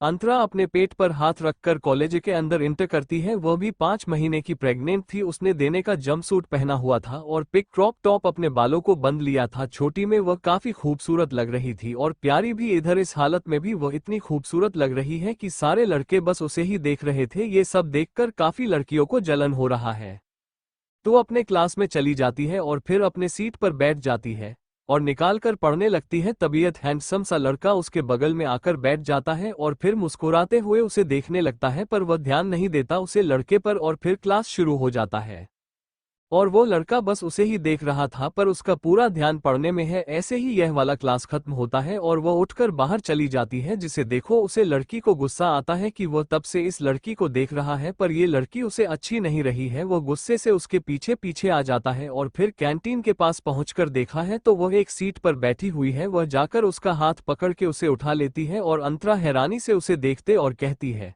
What is this rudeness. ये सुनकर वो लड़का गुस्से से कहता है, तुम मुझे देख क्यों नहीं रही हो, इग्नोर क्यों कर रहे हो मुझे। सुंदर वो गुस्से से कहती है, तुम्हें देखकर मेरा क्या फायदा और मैं तुम्हें क्यों ही देखूं, हाथ छोड़ो, मेरा दर्द हो रहा है, तमाशा बनाना बंद करो, मैं I am married and pregnant, so leave it alone. ये सुनकर वो गुस्से से कहता है, मैं तुम्हें नहीं छोड़ने वाला हूँ। ये बोलकर वो लड़का उसके कमर को पकड़ लेता है और यह सब कुछ लड़कियां देख लेती हैं और सब जाकर प्रोफेसर को बुलाकर लाते हैं। बात किस्मत से यहाँ पर और कोई प्रोफेसर मौजूद नहीं था, बस अभियुक्त की मौजूद है। कुछ लड़कियां अभियुक्त के पास जाते हैं और सब बता देते हैं। ये सब सुनकर अभियुक्त भले ही बाहर से शांत है, पर अंदर से वो बहुत ज्यादा गुस्से में आ गया था। वो गुस्से से उसे जगह पर पहुंच जाता है और फिर देखता है तो अंतरा को उसे लड़के ने कमर से पकड़ के रखा है। वो अंतरा के पास जाता है और अपनी ठंडी आवाज में कहता है, what is all this happening. यह आवाज सुनकर अंतरा को ऐसा लगता है कि जैसे उसके शरीर से आत्मा निकलकर बाहर आ जाएगा और वो डरते हुए अभियुक्त को देखते हैं जो उसे ही अपनी ठंडी आंखों से देख रहा है। वो डरते हुए जल्दी से पीछे हटने लगती है, जिसे देखकर अभियुक्त उसके करीब आ जाता है और कहता है, कम टू माई कैबिन। ये बोलकर वो वहां से चला जाता है और उसकी बातें सुनकर अंतरा को काफी डर लग रहा है। उसे पता है क्या करने वाला है या आदमी उसके साथ, ये सोचकर ही उसे काफी ज्यादा डर लग रहा है। पर अब डरने से क्या होगा, जाना तो था उसे, इसलिए वो डरते हुए एक गहरी सांस लेती है और फिर अभियुक्त के पीछे पीछे उसके केबिन तक पहुंच जाती है और केबिन के अंदर पहुंचकर अभियुक्त दरवाजा बंद कर देता है। इससे वो डर जाती है और दरवाजे के पास जाकर उसे खोलने की कोशिश करती है, पर खोल ही नहीं पाती। इधर अभियुक्त अपने टेबल से टेक कर खड़ा था, अपने पैरों को क्रॉस करके, और उसकी उंगलियां टेबल पर चल रही थी, जिसे खटखटा आवाज हो रहा है। इससे अंतरा अंदाजा लगा सकती है ये कितना ज्यादा गुस्से में है। ये सोचकर वो काफी ज्यादा परेशान हो रही थी और बार बार दरवाजा खोलने की कोशिश कर रही है, पर दरवाजा खुला ही नहीं रहा है, जिसे देखकर वो अपनी ठंडी आवाज में कहता है, it's not going to open. ये सुनकर उसे और भी ज्यादा डर लग जाता है और वह अपना पूरा जोर आजमा कर खोलने की कोशिश करती है, पर इससे उसे अपने पेट में काफी दर्द महसूस होता है और वह अपने पेट पर हाथ रख पीछे मुड़कर अभियुक्त को देखते हैं, जो अभी भी शांत होकर उसे ही देख रहा है। उसके शांत चेहरे को देखकर ही पता चल रहा है कि यह तूफान से पहले की खामोशी है, जो काफी ज्यादा खतरनाक होता है। ये सोचकर फिर से बहुत डर लग रहा है, इसलिए वो पूरी हिम्मत इकट्ठा करके कहती है, मुझे बहुत कम है, मैं बाहर जा रही हूँ। ये बोलते हुए दरवाजा खोलने की कोशिश करती है पर वो खोल ही नहीं पाती। अभियोग तक अपनी जगह से खड़ा हो जाता है और धीमे कदमों से उसकी तरफ बढ़ने लगता है। इससे वो काफी डर जाती है और फिर से दरवाजा खोलने की कोशिश करने लगती है। और उसकी यह कोशिश देखकर अभियुक्त के चेहरे पर एक शातिर मुस्कुराहट आ जाता है। अंतरा डरते हुए खुद में ही सिमट रही थी, जिसे देखकर अभी एक हाथ से उसके कमर को कसकर पकड़ लेता है और उसके चेहरे के करीब अपने चेहरे को लाकर बहुत ही ज्यादा ठंडी आवाज में कहता है, जब मैं तुम्हें छोटा हूं तुम्हारे बदले में कांटा चुभता है तो मैं प्रॉब्लम होता है, और अगर कोई दूसरा मर्द तुम्हें छुए तो शहर लगता है, इतना ज्यादा भेदभाव क्यों? कल रात भी तो तुम मुझे अपने करीब नहीं आने दे रही थी, बहुत ज्यादा प्रॉब्लम हो रहा था और आज उसे अपने करीब आने दे रहे हो। ये सुनकर अंतरा को काफी गुस्सा आता है पर वह अपने गुस्से पर काबू करके कहती है, मैं प्रेग्नेंट हूँ, बोलिए मत, यह आपका ही बच्चा है और मैंने जानबूझकर उसे अपने करीब नहीं आने दिया है, उसने जबरदस्ती मुझे पकड़ लिया था। ये सुनकर अभियुक्त उसके जवाब से सेटिस्फाइड नहीं होता। वो फिर से कहता है, एक बात याद रखो, तुम्हें छूने का हाथ बस मुझे है और किसी को नहीं है, अगर तुम्हें कोई छूने की कोशिश करता है तो। एकदम शांत हो जाता है और उसकी शांत आवाज सुनकर अंतरा और भी ज्यादा डर जाती है और अपने मन में कहती है, ऐसे क्यों बात कर रहे हैं, क्यों मुझे परेशान कर रहे हैं, मुझे जाने क्यों नहीं देते, अगर कोई आ गया और हमें ऐसे देख लिया तब बहुत ज्यादा बदनामी हो जाएगी। तो प्रेगनेंसी की वजह से कोई मुझे चैन से जीने नहीं देता और ऊपर से अगर ऐसा कुछ होता है तब तो मेरा लंका लग जाएगा। तभी अभियुक्त उसके कमर को और कसकर पकड़ के उसे अपने करीब कर लेता है और एकदम उसे उठाकर सामने टेबल पर बिठा देता है और फिर उसके दोनों टांगों को अपने कमर में लपेटकर खुद उसके बालों को पीछे से पकड़ लेता है और उसके चेहरे को अपने करीब लाकर उसके होठों में अपना होता रख देता है और उसे फैशन के साथ चूमने लगता है। और उसे ऐसा करता देख अंतरा की आंखें बड़ी बड़ी हो जाता है और वो इंटर के साथ अभियुक्त के शर्ट को कसकर पकड़ लेती है और चुपचाप बर्दाश्त करने लगती है जो ये कर रहा था। 10 मिनट हो जाने के बाद भी अभी उसे छोड़ना ही नहीं, वह पागलों की तरह उसे चूमता रहता है जब तक उसे सेटिस्फैक्शन नहीं मिल जाता। तभी रागिनी वहां से अपने बॉयफ्रेंड को लेकर गुजर रही थी, उसे कुछ सुनाई देता है और वह देखती है तो उसे दिखता है अंतर को पागलों की तरह चूम रहा था अभियुक्त। और उसे ऐसा करता देखकर वो जल्दी से अपना फोन निकलती है और कहती है, मुझे पता ही था ये लड़की कुछ ना कुछ करेगी, कितनी ज्यादा गंदी लड़की है, इसलिए प्रोफेसर को ही फंसा लिया, मैं तो छोड़ेगी नहीं, से मैं सबको बता दूंगी, दिखा दूंगी यह लड़की कितनी गंदगी फैला रही है कॉलेज में, घटिया लड़की। ये बोलकर वो फोटो खींच लेती है और अपलोड कर देती है कॉलेज ग्रुप में। और तभी सब अपना रिएक्शन देने लगता है। दूसरी तरफ काफी देर तक किस करने के बाद अभियुक्त अपना हाथ उसके कपड़ों के अंदर डाल देता है और धीरे धीरे अपने हाथ को ऊपर लाने लगता है। यह महसूस करके वह भी उसका हाथ पकड़ लेती है और उसके होंठ से अपने होंठ को अलग करके गहरी गहरी सांस लेते हुए कहती है, नहीं नहीं अभी नहीं, ये कॉलेज है, घर नहीं है, आपका बेडरूम नहीं है, आप प्लीज ऐसा मत करिए, छोड़िए ना, अभी जाने दीजिए, कोई देख लेगा गलत समझेगा, बहुत ज्यादा गलत समझेगा, आप अभी ऐसा मत करिए ना प्लीज।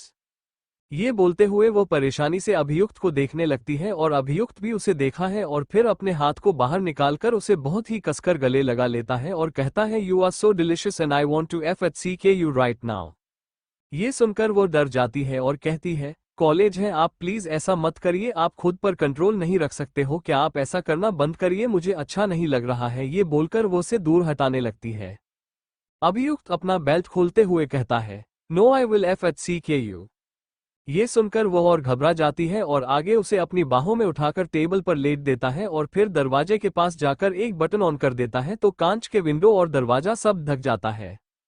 और फिर अभियुक्त अपना बेल्ट खोलकर साइड में रखता है और उसके बाद उसके करीब आने लगता है और वह पीछे हटते हुए कहती है, नहीं नहीं यहाँ पर नहीं, और अभी मैं प्रेग्नेंट हूँ, प्लीज आप खुद पर कंट्रोल कर लीजिए, अभी ऐसा मत करिए। ये सुनकर अभियुक्त अजीब तरीके से मुस्कुराता है और कहता है, no I am not gonna leave you. ये बोलते हुए वो डेविल स्माइल करने लगता है। उसकी यह हंसी देखकर अंतरा के पसीने छूट रहे थे, उसे काफी ज्यादा डर लग रहा है। उसे इतना तो पता चल गया है कि यह बिल्कुल उसे छोड़ने नहीं वाला है, यह इतना आगे तक आ चुका है, मतलब ये जो चाहता है करके ही मानेगा। ये सोचकर उसकी आंखों से आंसू निकल रहे थे, तभी अभियुक्त उसके करीब आकर उसके चेहरे के पास अपना चेहरा लाकर अपनी धीमी आवाज में कहता है, be ready, I am coming and this is your punishment. बोलने के साथ ही साथ अभियुक्त उसके होठों को चूमने लगता है। इधर वह खुद को बचाना चाहती थी, उसे पता है याद में इतनी आसानी से उसे नहीं छोड़ने वाला है, पर वह आखिरी कोशिश तो कर ही सकती है। वह अपने पेट को देखते हैं और अभियुक्त का हाथ अपने पेट पर रख दिया और कहती है, नहीं प्लीज, मैं 5 मंथ प्रेग्नेंट हूँ, अब भूल कैसे सकते हो, अभी तो जाने दीजिए ना, आपकी वैसा कर रहे हो। ये सुनकर अभी कुछ देर तक उसके पेट को घूमता है और फिर से उसके चेहरे के पास अपना चेहरा लाकर कहता है, it's too late now, I can't control myself anymore. अभियुक्त का केबिन अभियुक्त वॉशरूम से निकलता है और टेबल पर लेटी अंतरा को देखा है जो रो रही थी। वह उसे देखकर उसके करीब आता है और कहता है, अंडरस्को, उठ जाओ, तुम्हें लेट नहीं हो रहा है, अंडरस्को। क्या ये सुनकर वो उठकर बैठ जाती है और कहती है, अंडरस्को, आप बहुत ही बुरे हो। ये सुनकर अभियुक्त उसके बालों को हाथों की मुट्ठी में पकड़ लेता है और कहता है, मैंने तुम्हें बस मेरे बच्चे के लिए छोड़ा है, वरना मैं तुम्हें नहीं छोड़ने वाला था। और एक बात अपने छोटे से दिमाग में अच्छे से बिता लो कि तुम सिर्फ मेरी हो और मैं तुम्हारे साथ जो चाहे वह कर सकता हूँ, चाहे वह कुछ भी हो, मैं वह सब कुछ तुम्हारे साथ कर सकता हूँ और तुम मुझे रोकने की कोशिश भी मत करना। ये सुनकर वो डरते हुए कहती है, अंडरस्को, आप ये कैसे बात कर रहे हो, छोड़ो मुझे, मैंने कुछ भी गलत नहीं किया है, फिर भी आप मेरे साथ ऐसा कर रहे हो, ऐसे बता रहे हो जैसे कि मैं आपके साथ कितना ही गलत किया है। ये बात आपको भी पता है और मुझे भी पता है, मैं आपके साथ कुछ भी गलत नहीं किया है, मैंने आपको धोखा नहीं दिया है, मुझे पता है, मैं आपकी बीवी हूँ। ये बोलते हुए वह रोते रोते टेबल से उठकर दरवाजे के पास चली जाती है, पर दरवाजा उसे खुल ही नहीं रहा था। अभियुक्त जाकर दरवाजा खोलना है और वह भागते हुए बाहर चली जाती है। रोते हुए बाहर आ रही थी तभी वह देखी है सब उसे ही अजीब तरीके से देख रहे थे। उसे समझ नहीं आ रहा है कि सब उसे ऐसे क्यों देख रहे हैं। तभी एक लड़की फोन में देखते हुए कहती है, ये तो अंतरा है ना, जो बहुत ज्यादा घटिया लड़की है, अपने प्रोफेसर के साथ गंदी गंदी हरकतें करती है। की बातें सुनकर अंतरा हैरान हो जाती है और कहती है, ये कैसी बात कर रहे हो। सुनकर वह लड़की गुस्से में कहती है, दूर रहो हमसे गंदी लड़की, तुमने प्रोफेसर के साथ वह सब गंदी चीज किया ना जाने और किस किस के साथ कर चुके हो, सच में मुझे तुम जैसी गंदी लड़कियों से नफरत है। की बातें सुनकर अंतरा को काफी गुस्सा आ रहा था। वह गुस्से से कहती है, ऐसा क्यों बोल रहे हो, मैंने किया क्या है। ये सुनकर वो गुस्से से अपना फोन उसके सामने कर देती है जिसमें सांप दिख रहा था। वह और अभियुक्त एक दूसरे को कैसे किस कर रहे थे।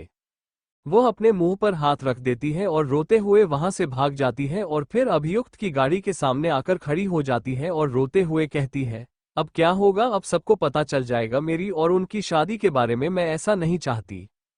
ये सब सो ही रही थी कि अचानक उसे अपने पेट में दर्द होने लगता है और वह दर्द से नीचे बैठ जाती है। तभी गाड़ी से ड्राइवर निकालकर उसके पास आकर उसे सहारा देकर गाड़ी में बिठाते हैं और कहते हैं, मैडम आपको क्या हुआ है, मैं अभी सर को बुलाता हूँ। बोलकर वो अभी उसको कॉल करता है। थोड़ी देर में अभियुक्त वहां पर पहुंच जाता है और अपनी बीवी की ऐसी हालत देखकर वह हैरान हो जाता है और कहता है, क्या हुआ है तुम्हें, किसने कुछ कहा तुम्हें। ये सुनकर वह रोते हुए कहती है, सबको पता चल गया। ये सुनकर कुछ देर तक अभियुक्त उसे देखा है और फिर उसके हाथ से उसका फोन छीन लेता है और देखने लगता है कि वह क्या देख रही थी और रो रही थी। कुछ देर तक उसे देखने के बाद वह फोन को अपने जेब में रख लेता है और फिर उसका हाथ पकड़ के उसे खींचते हुए बाहर ले जाता है। अब तक का तमाशा देखने के लिए कॉलेज के सारे स्टूडेंट वहां पर इकट्ठा हो चुके थे। सबको लग रहा था कुछ ना कुछ तो हो नहीं वाला है। इधर अभियुक्त उन सबको देखते हुए अपनी ठंडी आवाज में कहता है, किसने किसने इसे परेशान किया। ये सुनकर सारे स्टूडेंट एक पल के लिए खामोश हो जाते हैं, पर अगले ही पल रागिनी कहती है, प्रोफेसर सबको पता है ये लड़की कितनी ज्यादा गंदी है, इसने ही आपको अपनी खूबसूरती के जाल में फंसाने की कोशिश किया है, ये बात ही सबको पता चल गया है और हमने किसी ने इसे परेशान नहीं किया है, यह उल्टा गंदी लड़की है, आप भी इसे दूर रही है। रागिनी की बात सुनकर अभियुक्त कुछ देर तक उसे देखा है और अगले पल वो अंतरा को अपने करीब खींचकर बोलता है, she is my wife and we can do anything. ये सुनकर सब हैरान हो जाते हैं। किसी को यकीन नहीं होता है कि प्रोफेसर जो बोल रहे थे वो सच बोल रहे थे। सबको तो ये सपना जैसा लग रहा है कि प्रोफेसर और अंतरा दोनों हस्बैंड एंड वाइफ है। भास्कर रागिनी के सर पर जैसे बिजली गिरा था, क्योंकि वो प्रोफेसर अभियुक्त को काफी पसंद करती थी, पर अंतरा ने उसके सारे सपने को तोड़कर उसके ही पैरों के सामने गिरा दिया है। ये सोचकर वो गुस्से से अपने हाथों की मुट्ठी बना लेती है। इधर अंतरा करते हुए अभियुक्त का हाथ पकड़ लेती है और उसके सीने पर सर छिपा लेती है, जिसे देखकर अभी उसे सीधा करके खड़ा करता है और कहता है, मैं इतना डरने की जरूरत नहीं है, ये बात तुम्हें भी पता है और अब सबको पता चल गया है कि तुम मेरी बीवी हो और अगर कोई तुम्हें परेशान करता है तो मुझे जाकर बताना, मैं देख लूंगा मुझे क्या करना है या क्या नहीं करना है। और सब इसे परेशान करने से पहले 10 बार सोच लेना किसकी वाइफ है। उसने काफी गुस्से में ये बात कहा था क्योंकि उसे भी काफी गुस्सा आ गया था अपनी बीवी की यह हालत देखकर, खासकर उसकी बीवी प्रेग्नेंट है और ये लोग परेशान कर रहे थे उसकी प्रेग्नेंट बीवी को। कैफे वॉशरूम रागिनी अंतरा के सामने चुटकी बजती है और कहती है, कहाँ खो गए तुम, मैं कुछ बता रही हूँ।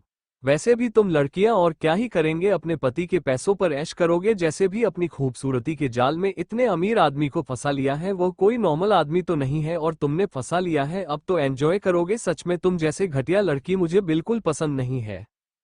तभी अचानक उसे काफी अजीब लगने लगता है और वह सामने देखती है तो सामने अंतरा के पीछे अभियुक्त खड़ा था, जिसे देखकर वह थोड़ी डर जाती है और अभियुक्त कुछ देर तक उसे शांत होकर देखता है और अपनी ठंडी आवाज में कहता है, मिनट में बात करो, बीवी है मेरी, उसकी इंसल्ट यानी कि मेरी आंसर यह मैं बर्दाश्त नहीं करूंगा।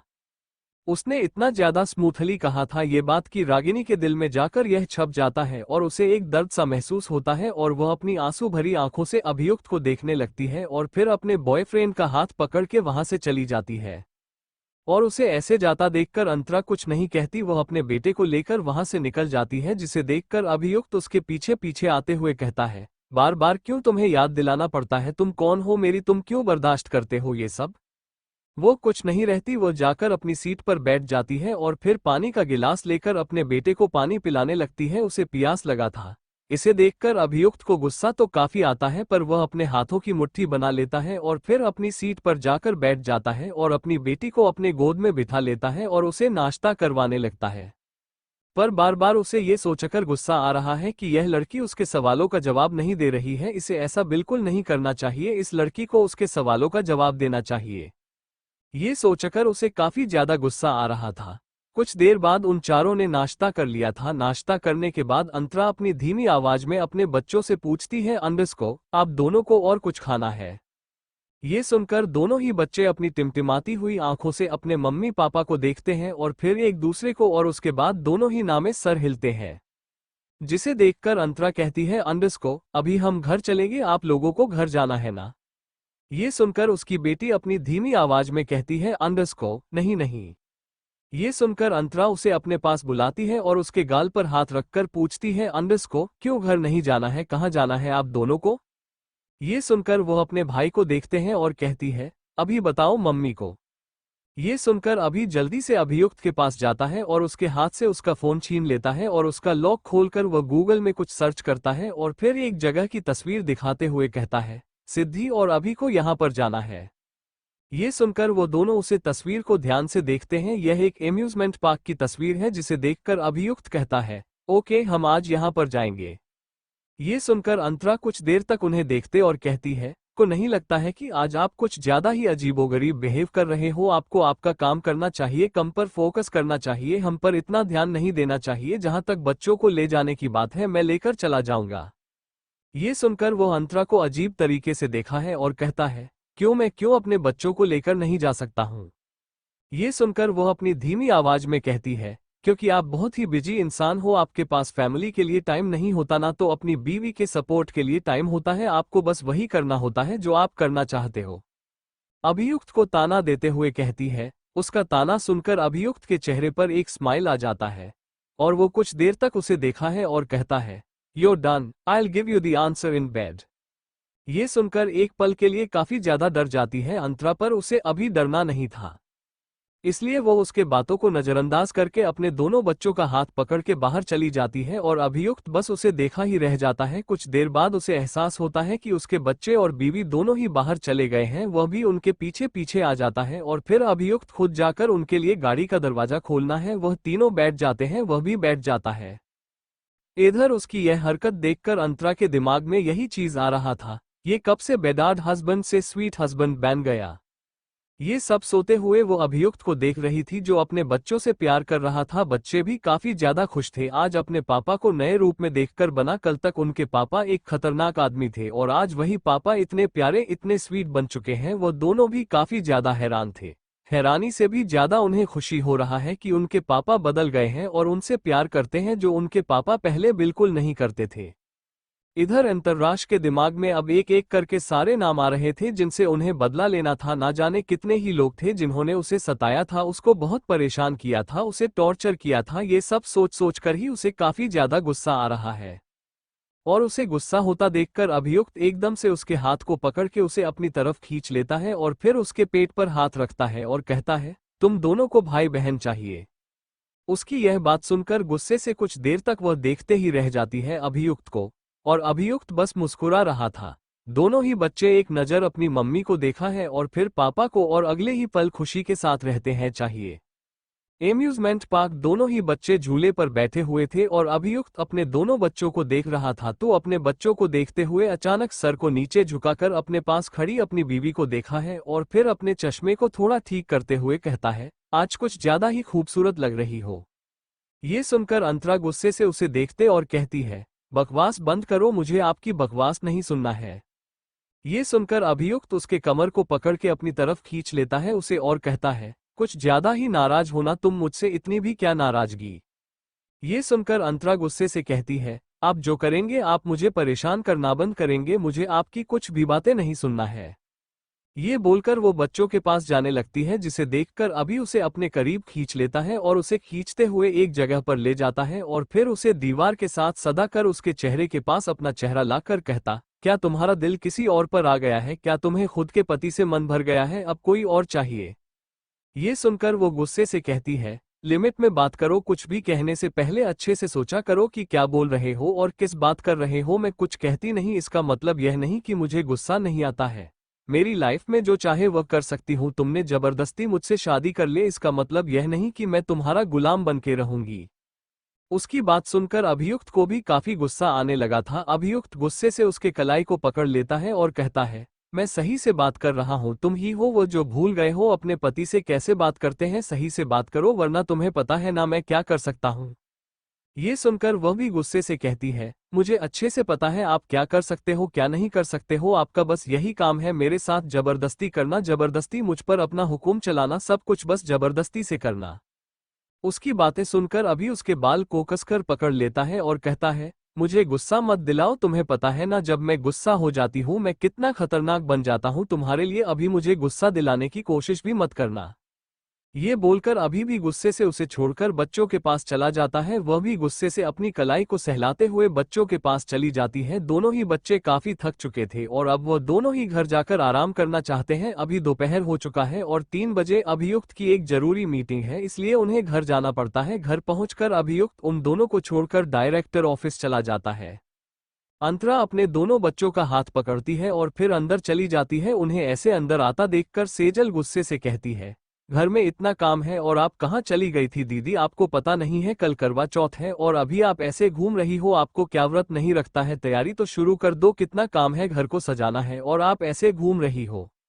ये सुनकर वो गुस्से से कहती है, मैं भूल ही नहीं हूँ, मैं बच्चों को बाहर ले गई थी खाना खाने और मेरे साथ उनके पापा भी गए थे, अभी अभी इनके पापा हमें छोड़कर गए हैं। ये सुनकर देविका की वीडियो से उतरते हुए कहती है, तुम्हें नहीं लगता कि आजकल तुम कुछ ज्यादा ही बदतमीज होती जा रही हो? ये सुनकर अंतरा गुस्से में कहती है, मम्मी क्या करूं, मुझे चापलूसी करने की आदत नहीं है और झूठ में रविदास नहीं कर सकती, और यहाँ पर कौन सा हमारे साथ अच्छा स्लो किया जाता है। मेरे बच्चों के लिए खाना तक नहीं था, इनके पापा को बुलाना पड़ा, इनको खाना खिलाने के लिए हम दोनों लेकर गए थे बाहर। जरा पूछिए अपनी छोटी बहू से, उन्होंने सारे खाने का क्या किया? कभी कभी डाउट होता है कि मेरे बच्चों का कुछ है इस घर में, आधे दिन तो मेरे बच्चों को भूखे रहना पड़ता है और अगर आप लोगों से नहीं होता तो मैं चली जाऊंगी, अपने बच्चों को लेकर मैं खुद जॉब कर लूंगी। काफी गुस्से में ये सब बोल रही थी। उसकी ऐसी बातें सुनकर गुस्से से देविका जी कहती है, बड़ी बहू ये कुछ ज्यादा ही हो रहा है, हम हमारे पोते पोतियों के साथ ऐसा क्यों करेंगे, वो हमारे जान है। ये बोलकर वो दोनों बच्चों को अपने पास बुलाती है और दोनों ही बच्चे भागते उनके पास जाते हैं और वो उन दोनों को गले लगा लेती है। जिसे देखकर अंतरा कहती है, आप दिखावा करना बंद करिए, मुझे पता है इस घर में कोई मेरे बच्चों से प्यार नहीं करता ना तो मुझे कोई पसंद करता है। ये सुनकर देविका जी को और भी ज्यादा गुस्सा आता है और वह चिल्लाकर कहती है, अंतरा लिमिट में बात करो, हमें दिखाने की जरूरत नहीं है, हम किसी से प्यार करते नहीं करते हैं। ये बोलकर वो दोनों बच्चों को गोद में उठा लेते हैं। इधर सेजल ये सब ड्रामा देखकर मन ही मन गुस्से से जल रही थी। उसे बहुत ज्यादा गुस्सा आ रहा है पर अभी वो कुछ नहीं कर सकती है, ये बात उसे पता है। कुछ देर बाद अंतरा काफी खामोशी के बाद एक गहरी सांस लेती है और कहती है, बच्चों को भी आराम करना है, वो दोनों ही काफी थके हुए हैं। ये बोलकर वो अपने दोनों बच्चों को लगभग छीन लेती है देविका जी से और उन्हें लेकर ऊपर चली जाती है और यह सब देखकर उन्हें काफी गुस्सा आता है, यहाँ तक कि गुस्से से उनकी आंखों में आंसू आ जाता है और वो जल्दी से अपना खून लेती है और किसी को कॉल करती है। दूसरी तरफ अभियुक्त अपने ऑफिस में ही था और मीटिंग कर रहा था, कभी उसका फोन बजता है और वो जल्दी से एक्सक्यूज करके फोन उठाने के लिए बाहर चला जाता है और उसे पर से बातें सुनकर गुस्से से उसके हाथों की नस दिखाई देने लगते हैं। वो इतना गुस्सा हो चुका था कि उसकी आंखें भी लाल हो चुका है। अंतरा, कहाँ हो तुम, बाहर निकालो। यह आवाज सुनकर अंतर, जो अभी अभी नहाकर वॉशरूम से निकल ही रही थी, वो जल्दी से अपनी मांग में सिंदूर लगाती है और मंगलसूत्र पहना हुए बाहर निकलती है और कहती है, क्या हुआ है? ये सुनकर अभियुक्त, जो गुस्से से खड़ा था, वो कहता है, प्रॉब्लम क्या है तुम्हारी अंतर, मुझे क्लियरली समझो, तुम्हें पता है तुम क्या कर रहे हो? तुमने मेरी मम्मी को रुलाया है, ये बाद में बिल्कुल बर्दाश्त नहीं करने वाला हूँ। ये सुनकर अंतरा अभियुक्त के पीछे खड़ी उसकी मम्मी को देखते हैं, जो रो रही थी, जिसे देखकर वो मुस्कुराकर कहती है, एक माँ की आंसू दिख रहा है, दूसरे माँ की आंसू नहीं दिख रहा है। ये सुनकर अभियुक्त गुस्से से उसकी कलाई पकड़ लेता है और कहता है, कहना क्या चाहती हो? तुमने मेरी मम्मी को रुलाया है, अगर बच्चे मम्मी के पास जाना चाहते हैं तो तुम्हें बच्चों को अंदर ले जाने की क्या जरूरत है? ऊपर से तुमने मम्मी को कहा कि तुम बच्चों को लेकर चली जाओगी, तुम जॉब करोगी। ये सुनकर अंतरा अपने हाथ को छुड़वाने की कोशिश करते हुए कहती है, अभियुक्त, तमीज में रहकर बात करिए, मैं वरना भूल जाऊंगी मैं आपकी बीवी हूँ, इतना भी नीचे मत गिरिया कि कभी ऊपर उठ ही ना पाए। गलत मेरे साथ हो रहा है, उनके साथ नहीं, इनके साथ गलत हुआ तो आपको दिख गया, मेरे साथ गलत हो रहा है वो नहीं दिख रहा है।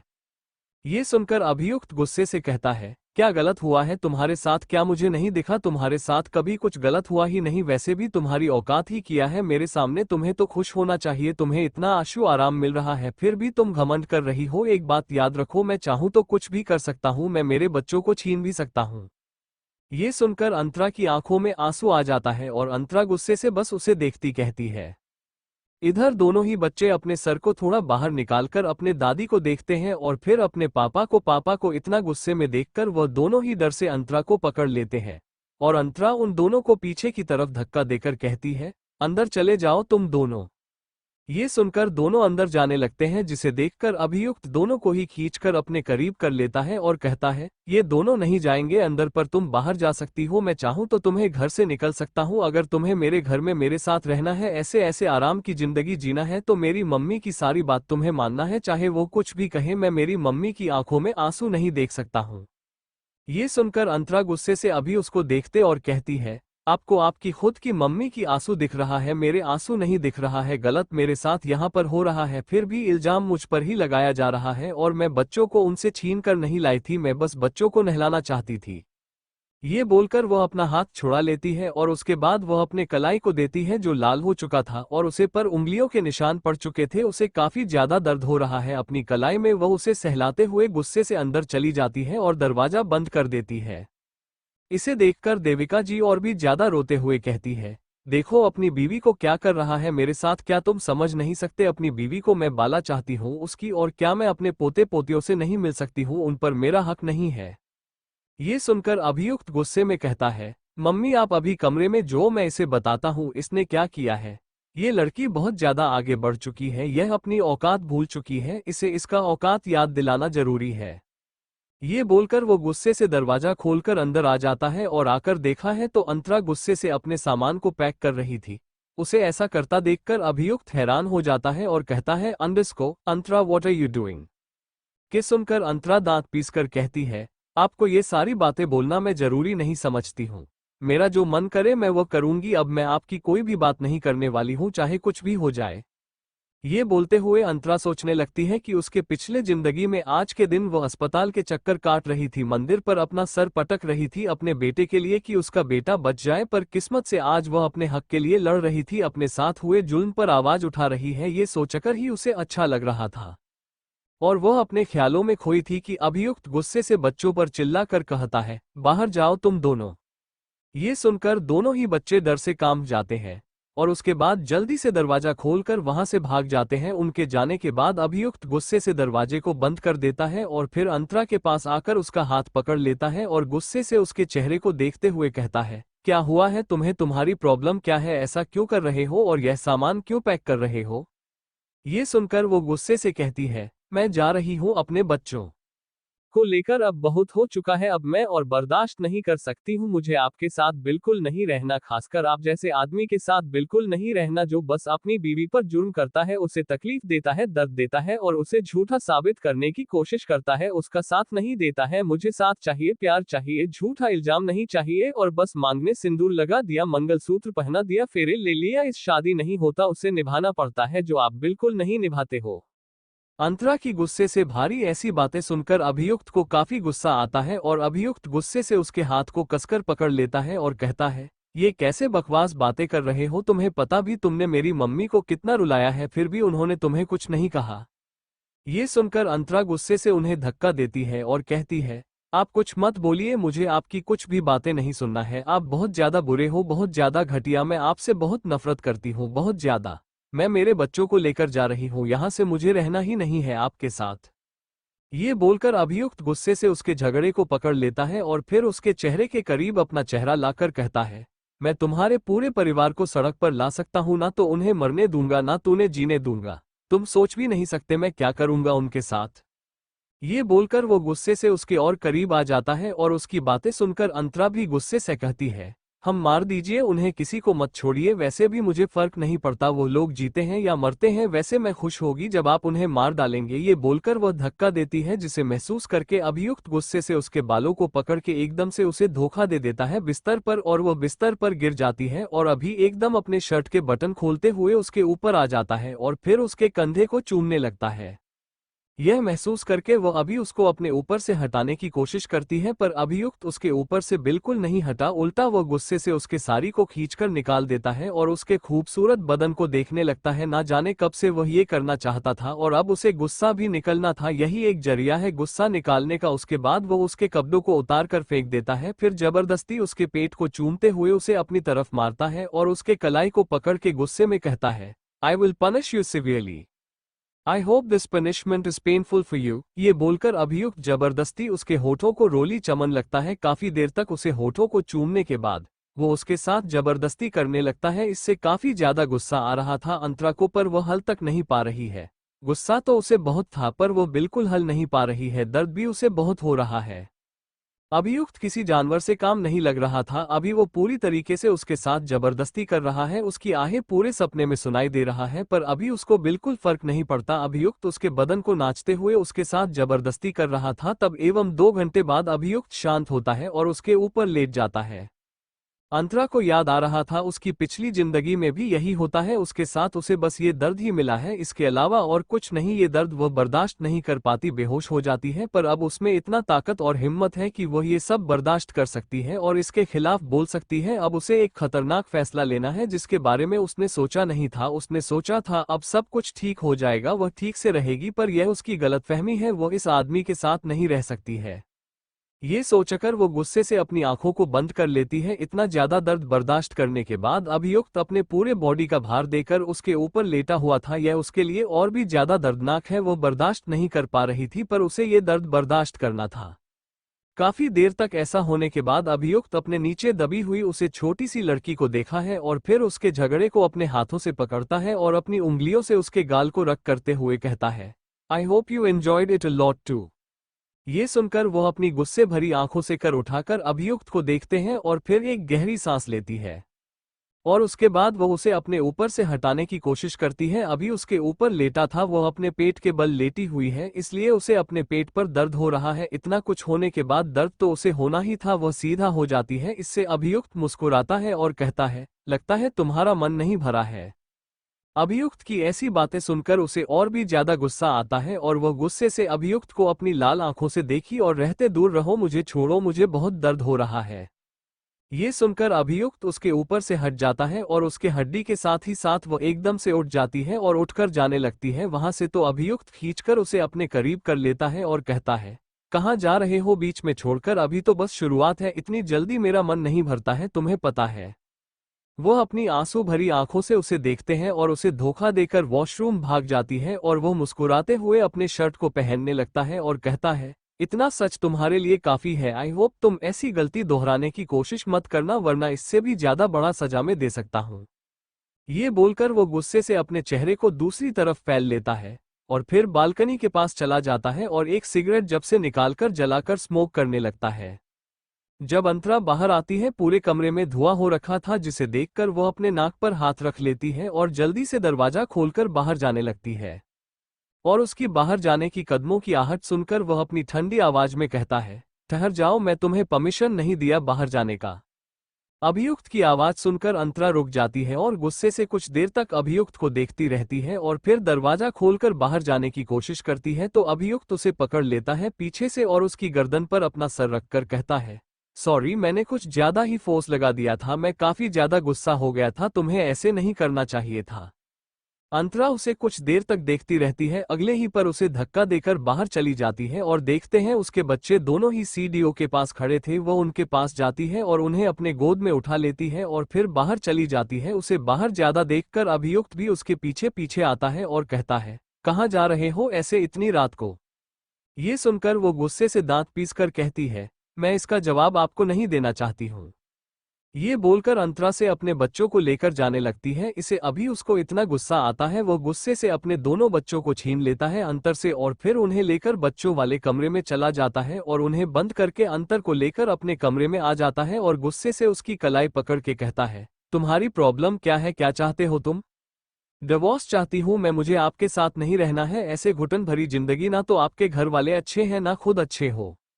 ये बोलकर अंतर अपना हाथ छुड़ा लेती है और उसकी ऐसी बात सुनकर अभियुक्त कुछ देर तक शांत होकर उसे देखा है और फिर उसके चेहरे के करीब अपना चेहरा लाकर कहता है, तुम्हारी प्रॉब्लम क्या है वो बताओ? तुम्हें जॉइंट फैमिली में नहीं रहना है, तुम्हें अलग रहना है। सोच को एक बार, अगर तुमने एक बार हाँ कर दिया यहाँ पर तो तुम बच जाती हो, वहां पर नहीं बच पाओगे, वहां पर कोई नहीं होने वाला है तुम्हें बचाने वाला, मुझे। ये सुनकर अंतरा सोचने लगती है कि उसके पति का वो कल डार्क सेक्रेट क्या है। अगर वो अलग रहती है तो जान पाएगी, यहाँ पर तो वह नहीं जान पाएगी और ऊपर से यहाँ पर उसकी जल्लाद ससुर, सासू माँ, देवरानी, जेठानी सब है, कोई भी किसी से काम नहीं, सब एक मौका नहीं छोड़ते उसे परेशान करने का। काम से कम वहां पर सुकून से तो रहेगी अलग रहकर। यह सोचकर वो गुस्से से कहती है, ठीक है, मुझे जॉइंट फैमिली में नहीं रहना है, अलग घर ले लो, वहां पर मैं और मेरे बच्चे रहेंगे। ये सुनकर अभियुक्त जुनून के साथ उसके आंखों में देखते हुए कहता है, पछताना मत बाद में। वह भी गुस्से से कहती है, मैं नहीं पछताऊंगी। अभियुक्त कुछ नहीं कहता, उसका हाथ छोड़ देता है और बाहर चला जाता है। वह भी अभियुक्त के पीछे पीछे बाहर आती है। बाहर आकर अभियुक्त देखा है उसका पूरा परिवार नीचे बैठा हुआ है। वो सबको देखकर गुस्से से कहता है, डैडी, मैं और अंतरा ने फैसला किया है कि हम अलग होना चाहते हैं। ये सुनकर देविका जी हैरान हो जाती है और कहती है, बेटा क्या बोल रही है तू? तो अपने मम्मी से अलग हो जाएगी, इस औरत की वजह से ही तो ऐसा कर रही है ना। जब से आए तब से मेरे परिवार को खाने के पीछे भारी है और अब यह एक माँ से उसके बेटे को अलग कर रही है। अंतरा कुछ नहीं कहती। इधर सेजल भी बहती हुई गंगा में हाथ धोते हुए कहती है, मम्मी जी बिल्कुल सही बोल रही हो आप, जब से दीदी आई है तब से वह ऐसा ही कर रही है, उन्हें ऐसा बिल्कुल नहीं करना चाहिए, ये बहुत ज्यादा गलत है। मैं भी तो हूँ, मैं तो ऐसा कुछ नहीं किया, यह ऐसा कर रही है। ये सुनकर अभियुक्त कहता है, इसमें इसकी कोई भी गलती नहीं है, मैं खुद चाहता हूँ और हम आज ही अभी यहाँ से निकल जाएंगे। ये बोलकर वो वहां से चला जाता है और अंतरा उसके पीछे पीछे आ जाती है और उसके बाद अभी वक्त अपने बच्चों को लेकर नीचे जाने लगता है, जिसे देखकर अंतरा कहती है, अंडस को कहाँ ले जा रहे हो मेरे बच्चे को? वो बस अपनी गुस्से भरी आंखों से अंतर को देखता है और उसकी यह गुस्से भरी आंखें देखकर वो डर जाती है और उसके पीछे पीछे जाने लगती है। उसके बाद वो दोनों बच्चों को गली में बिताते हैं और उसे भी गुस्से से गाड़ी में बैठता है और खुद भी बैठ जाता है ड्राइविंग सीट पर और गाड़ी को बहुत ही तेजी से चलते हुए वहां से लेकर चला जाता है। अंतरा को समझ नहीं आ रहा है इसे किस बात का गुस्सा आ रहा है और यह किस बात का घमंड दिखा रहा है। दर्द तो उसे ही मिलना, उसे पर सारा गुस्सा निकालने के बाद इतना गुस्सा दिखा रहा है। वह इस आदमी के साथ कैसे जिंदगी गुजार सकती है? उसे याद आ रहा था पिछली जिंदगी में वो कुछ भी नहीं बोल पाती थी, बस रोटी थी एक कोने में परी परी। इस आदमी का कुछ भी हो जाए, किसी के साथ भी लफड़ा हो जाए, सारा गुस्सा उसे पर ही आकर निकालता है। कहीं कहीं रातों तक ना तो खुद सोता है ना तो उसे सोने देता है, बस फिजिकल टॉर्चर करता था। ये सोच कर वो अपने दोनों बच्चों को देखते हैं और उसे याद आता है कि जब उसके दो जुड़वा प्यारे प्यारे बच्चे हुए थे 2 साल पहले, जब वो सेकंड ईयर में थी, उसे एग्जाम देने के लिए भी अपने बच्चों को लेकर जाना पड़ा था। उसके बच्चे बस 1 महीने के थे और इन्हें संभाले वाला कोई नहीं था। उसने कितनी मुश्किलों से संभाला था अपने बच्चों को, वो खुद बच्ची थी और उसे पर जिम्मेदारी आ गया था बच्चों का। ये सारे दिन याद करके उसके दिल में एक दर्द सा जग जाता है और वो गुस्से से अभियोग से वह देखी है, क्योंकि उसकी आधी बर्बादियों का वजह तो अभियुक्त खुद है, मतलब कि अभियुक्त खुद भी उसका दुश्मन ही है। उसे इससे भी बदला लेना है, उसे हर वह इंसान से बदला लेना है जिसने उसे बर्बाद किया है, क्योंकि महाकाल ने उसे दूसरा मौका दिया है। तो क्या होने वाला है इसके बाद? क्या हुआ था अंतरा के अतीत में? और क्या अंतर है अभियुक्त से भी बदला ले पाएगी? क्यों अभियुक्त अंतर को इतना टॉर्चर करता है? Thank you for listening. मुझे उम्मीद है आपको ये स्टोरी पसंद आई होगी। अगर आपको पसंद आई है तो प्लीज लाइक और कमेंट करना ना भूलें और मोर स्टोरीज के लिए सब्सक्राइब करें। मिलते हैं नेक्स्ट वीडियो में।